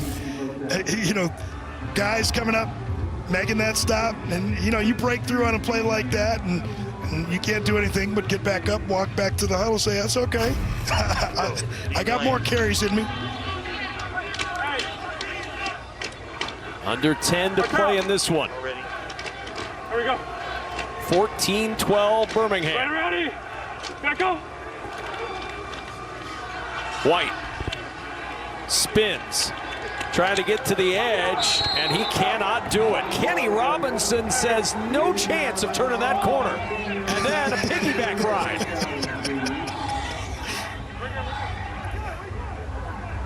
Yeah, Kenny Robinson could see that one coming the whole time. He was waiting for that thing to bounce to the outside. He took a perfect angle. And you see them trying to tackle each other on the way to the ground, and they continue once they get to the ground. Tumbling around. Who's going to get that last toss? You can see White. He was doing the bull ride on his back on that one. How else are you going to ride a Stallion? I was going to stay. Well, it's a Stallion taking a ride, right? Second down and 10. The swing to Harris in the open field. Excellent work out there by Birmingham. Daniel Isom, the first there for the Stallions secondary. Yeah, they're going to be ready for those swing passes like that. And you can see Cameron Harris trying to put on the brakes on that one. He knew he was going to have to cut that one back inside, but sound tackling. Ninth play of the drive coming, and it's 3rd and 9. Well within field goal range for Matt McCrane. They'd love to get 6. Ready? Z glance. Hand off on 3rd down. Harris lunging to the 5-yard line. And that's a numbers count again. You know, they've been going with this run pass option. You could hear that tagged with the Z glance. And they just felt that they had a numbers advantage. They were sitting back a little bit in coverage, didn't feel like that glance route was going to be there, so they handed that thing off. But they always have that tag in there. And as we spoke to the offensive coordinator, Fred Keiss, earlier in the week, he talked about Jordan Ta'amu and how he's grown in understanding of the game, checked them into the right play, but it just didn't work. Matt McCrane, field goal try, and the defenders have the lead as McCrane is good from 23. 15-14, DC trying to upset the unbeaten Stallions. We believe in the 2-minute drill and goal line stands. We believe in beer snakes, the giddy up, and whatever this guy's doing. We believe in speed and power, and that nothing is more dangerous than a man with a dream. We believe in football. The United Football League, Saturday at 7 Eastern on Fox. They've been 24-3 the last 3 springs. 3-0 this year. But the Defenders, remember, had the best record in the XFL last year at 9-1. They were upset by Arlington in the XFL championship game a year ago. Kane to work for the Stallions. Makes a nice move, and then Kane down at the 31-yard line. A little frustrated. He thought he saw the crease more. Yeah, he was. You could see him looking at that. You could see those eyes back there the whole time. They had return left called, and sometimes as a returner, you want to take that shot. Smash. Hey, Lou, Atlanta, 23 smash. 23 smash, so you're going to probably see some sort of smash concept where you're going to have some sort of flat corner combination. You either some sort of stop route or a flat. Depends on what side you're called to and what the formation is, but you're going to see some sort of combination, high-low. On first down, finds Person, steps through a tackle, barrels over another, and Person to the 45-yard line. There go that man. There go that man. That's a Stallion right there. Boy, he's a little hurt on this one, though. He's still down on the ground. Yeah, Person stays down after that hit delivered. See him. Ooh. Man. We took a shot on that one. Deontay Anderson. Man. Oh. That looked like slow motion in a Rocky fight. You see all that water come flying off when he makes that hit. The unfortunate part, sometimes you take those shots to the side of the helmet. That can really set you back. Easy to cause a concussion that way, but thankfully he's up under his own power and on the sideline. They'll evaluate him on the sideline, and hopefully we'll get to see Ricky Person Jr. again. But that'll put the onus now on C.J. Marable at the running back spot.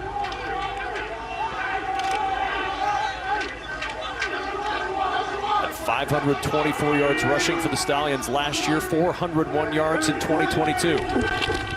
On 1st and 10, Corral dancing away once more. In trouble, down he goes! Malik Fisher's second sack of the year. But we saw Malik Fisher use the power earlier, but I don't even know how Matt Corral made this first guy miss. Like, that right there is like eyes in the back of the helmet. We see Malik Fisher coming like a heat-seeking missile the whole time. Corral catches him late out of the peripheral vision and tries to get away from him, but with that wet turf, foot just kind of gave out on him. Fourth sack of the night for DC. They came in with 3 in the first 3 games this year. And Corral in trouble again. Tucks it and gonna run. Corral with space. And Corral with a first down out of bounds at the Defenders' 43-yard line. I don't care about no stinking hurt ankle. Matt Corral does the escape job, and then he hurt that left ankle earlier in the game. Watch this move that he puts on Hines. Gets away from him. A few other guys had a chance to get him. And there's no question in my mind, that's not 100% Matt Corral, but that's a guy that wants to play. That's a guy that wants to put some good plays on film, and that's a guy who wants to help his team win a game. Okay, well, I will tell you, blocking the back. It's a super challenge being used on the DC sideline. Skip Holtz was good on his. Reggie Barlow challenging for a block in the back. DC is challenging the ruling on the field for a potential block in the back. Play is under further review.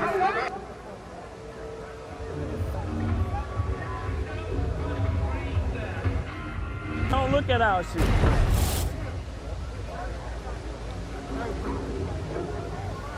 He's got the left hand on the side, and then the defender leaves his feet.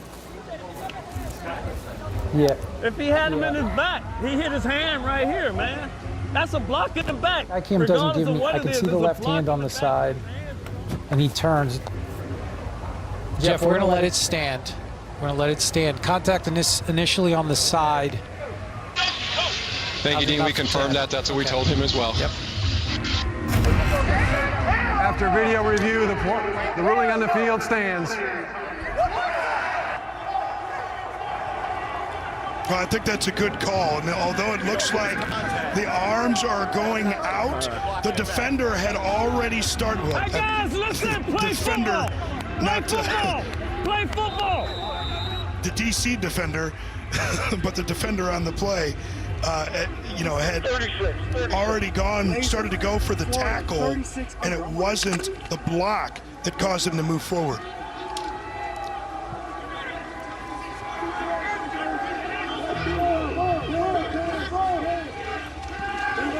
So first down, Corral to the air again. He's found Sternberger, and Sternberger out of bounds, but a flag is down.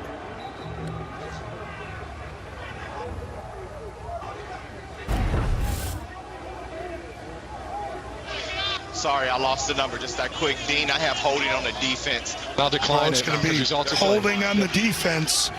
But what a throw and catch there. Penalties declined.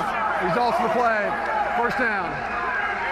You could see why Matt Corral. Well-thrown ball for Matt Corral. Oh, yeah, and you could see why Matt Corral trusts his big tight end, Jay Sternberger, to go up and make catches like that.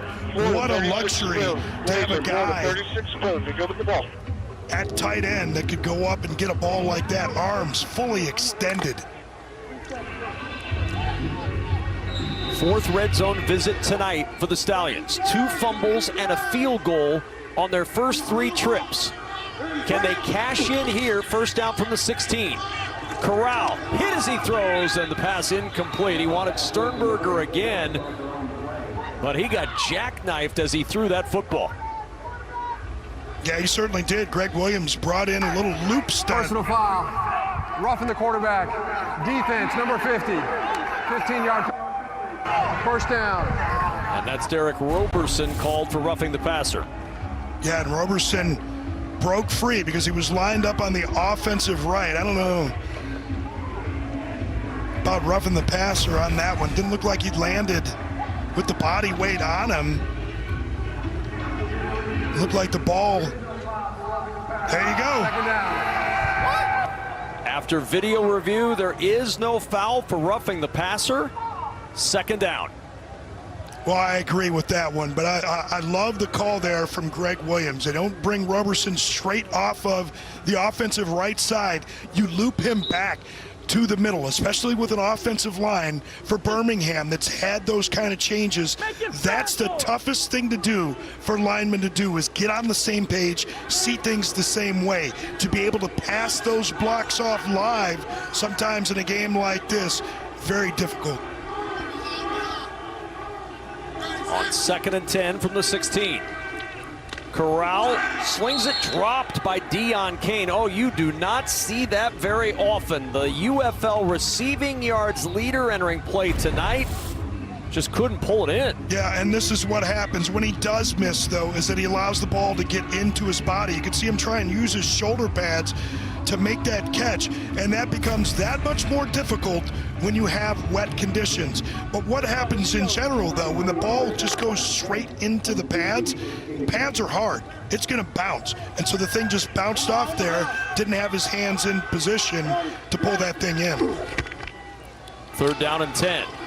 Marable bouncing it. Marable tripped up. An ankle tackle at the 9, and it's 4th down.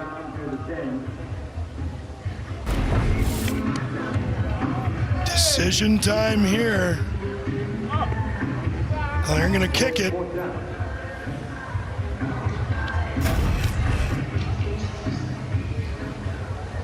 Ramiz Ahmed. Or at least to line up for the field goal. I shouldn't assume it's going to be kicked. We've seen fakes before. Drier conditions now, so maybe a little more plausible. They're going to kick it. Ahmed's going to make it. And with 3 minutes and 26 seconds to go, Birmingham back on top, 17-15. Barn burner here. Get the lightning delay. Nice long break. Everybody all warmed up. The rain stops just in time for a tight finish.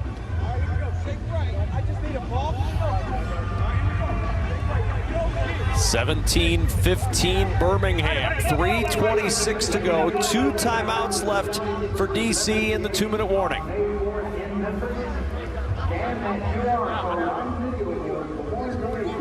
And we saw it last week. The defenders came from behind to knock off the Renegades. They're going to need another late fourth quarter comeback to try to move to 3-1.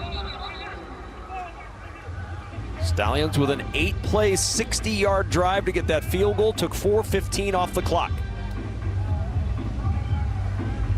Rolling the deep man for the defenders. And you can see Jordan Tamu talking with Alex Ellis and a few other receivers on the sideline. They're looking at the live video on the sideline, seeing what they've seen from this Stallions defense up to this point. Remember, this is a very heavy run pass option type team. Expect to see some of that and some shots early in this drive. Roland from the 10. Rolling some room across the 40. Roland across midfield. He had a big return last week to help the defenders in the comeback, and he comes up with another giant return here. DC back in Stallions territory. Boy, a huge return, and Roland, such a special player coming out of that slot. And these returners, you know, guys that can change direction so quickly. Doesn't have to make a lot of drastic cuts on that one. Just a nice job blocking by the return team. And this is something, you know, it's an interesting situation here. 3:17 Birmingham, all of their timeouts. You go down and get a touchdown, it's great, but you kick a field goal, you leave them too much time. So on first down, Tamu to the air, and it's dropped. Vincent Smith just let it slip through his fingertips. And just get those eyes turned upfield a little bit early. 29, under center, 29. Here we go, under center, 29 again. This is right out here. Harris, the running back. And a stumble, and down he goes at the 49. Well, we talk about that defensive line of the Birmingham Stallions, their ability to get after the quarterback. Watch how they push this line of scrimmage back and force the bounce by Cameron Harris. They just recreated the line of scrimmage. All that push made him belly and move to the outside.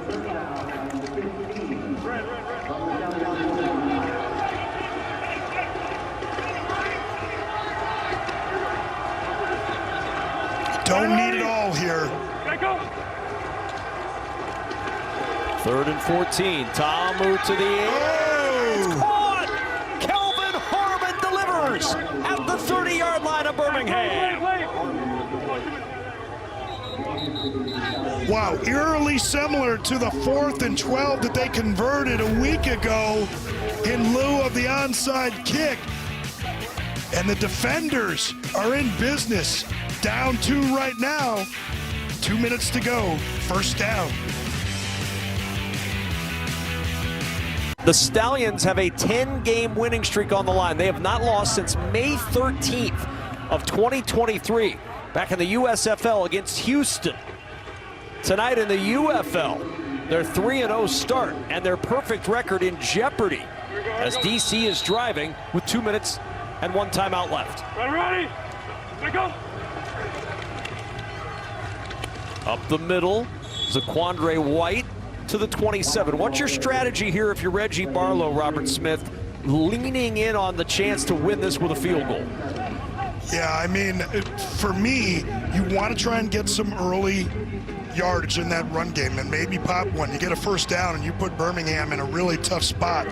From a time perspective, they've got the 3 timeouts, but if you get that first down early in the down, it's almost game over. But you're obviously going to have to go for the field goal if you don't get the first down. But you want to rely on the run game. Don't try and throw it up in the air, all the bad things that can happen.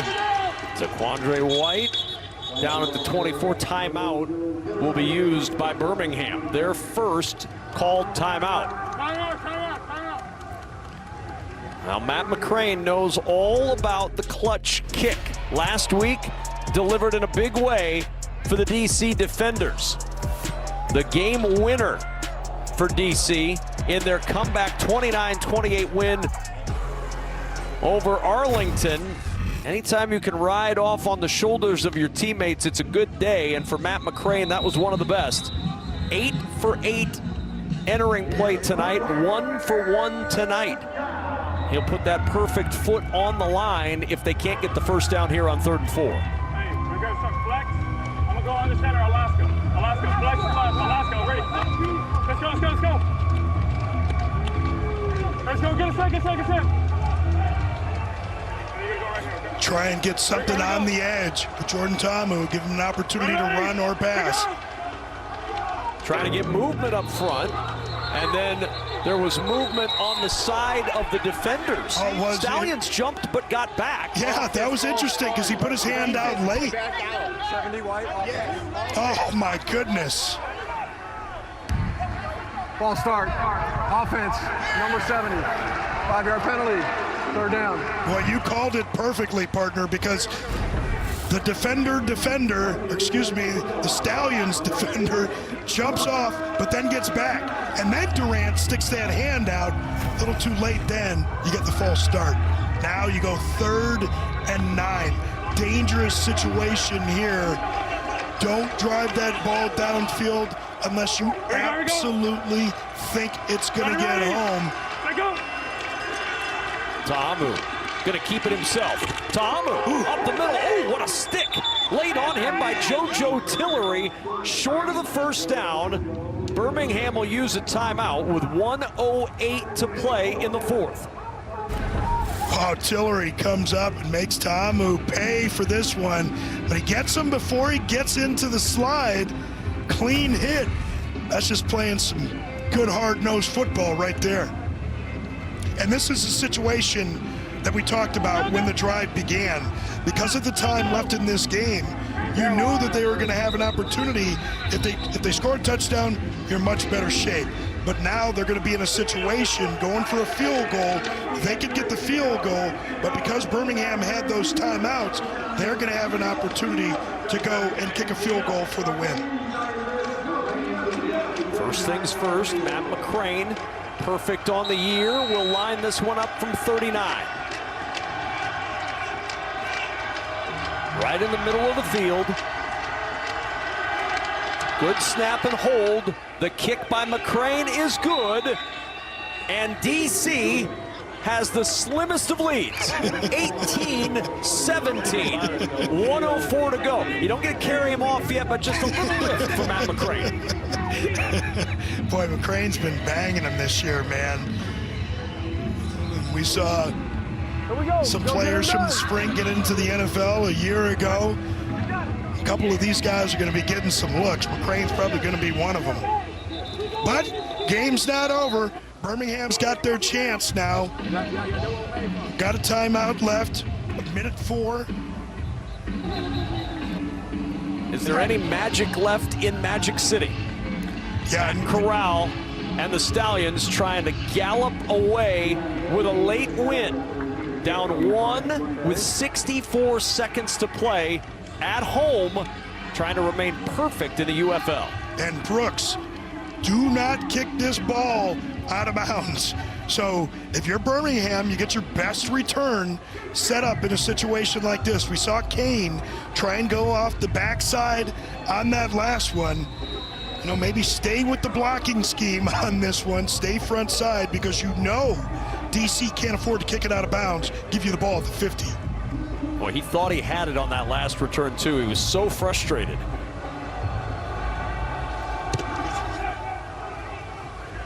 Kickoff to Kane at the 18. Kane right up the middle and out across the 40-yard line. Excellent starting field position. 59 seconds to work with for Matt Corral.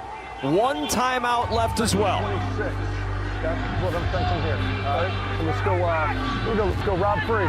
Rob Free, Florida 26. Rob Free, Florida 26. Hey, green light. Tell them we're green light. We're on the ball.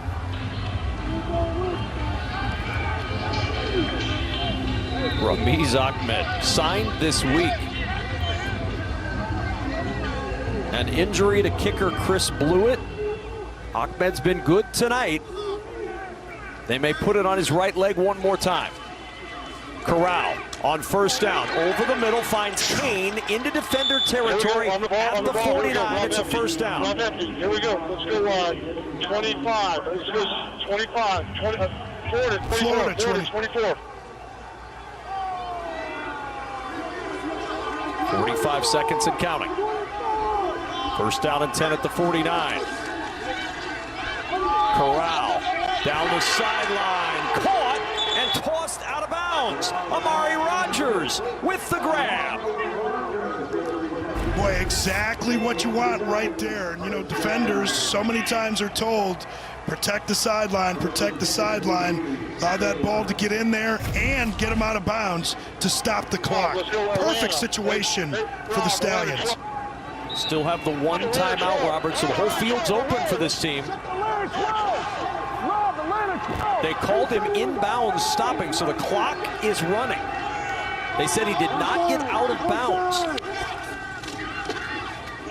Corral, catch is made. Now are they going to have to use that last timeout? They will.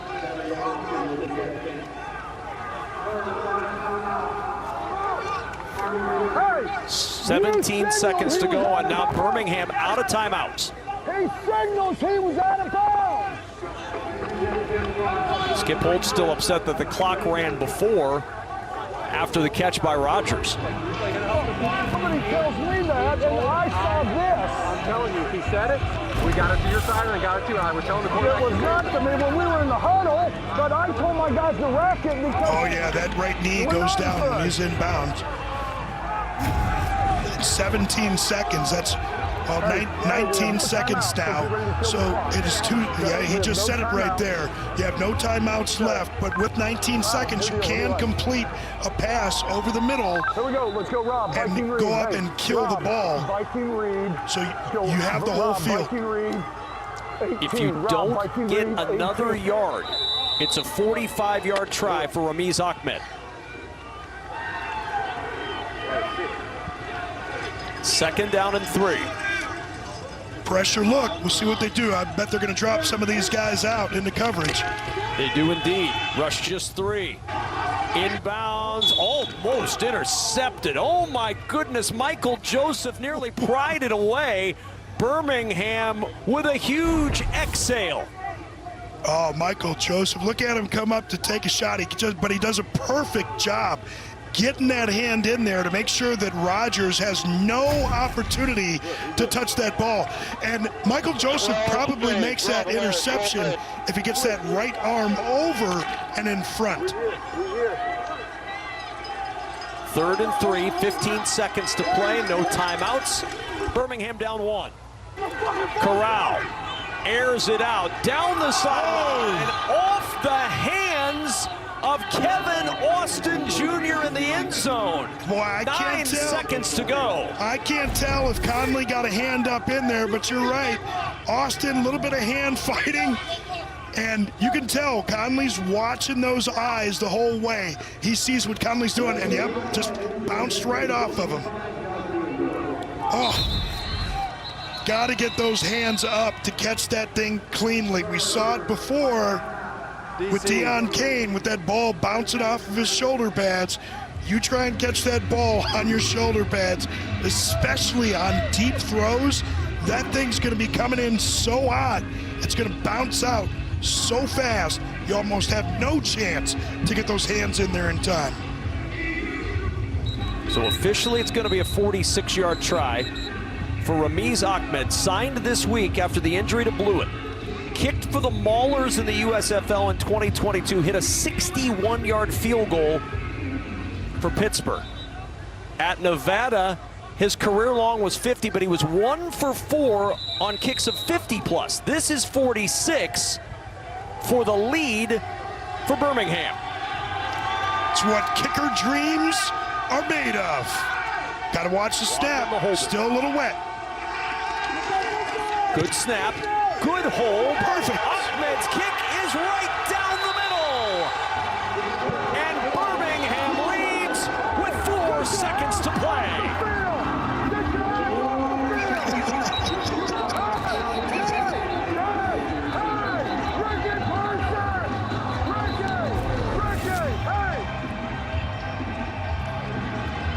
Good snap, good hold, good kick. That's 3.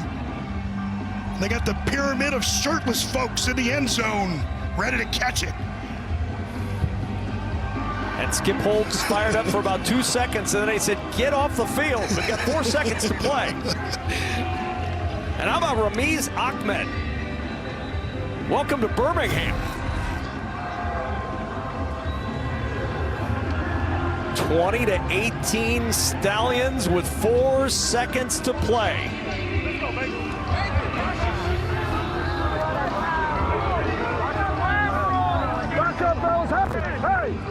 We've seen some outstanding kicking in this league this year, Robert Smith. Boy, we really have, and I think, you know, with the consolidation of the leagues, you've seen great kicking, and I think you've seen greatly improved offensive and defensive line play. Obviously, you've got fewer players dispersed between 2 different leagues, and they have looked noticeably different in the trenches this year. 4 seconds to play in this one.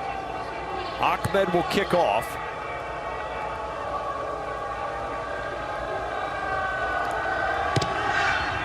He'll kick it deep. From the 8. Roland, capable of a big return. Roland, weaving, and Roland is down, and this one is over, and the Stallions come from behind late to win it 20-18. They remain unbeaten at 4-0.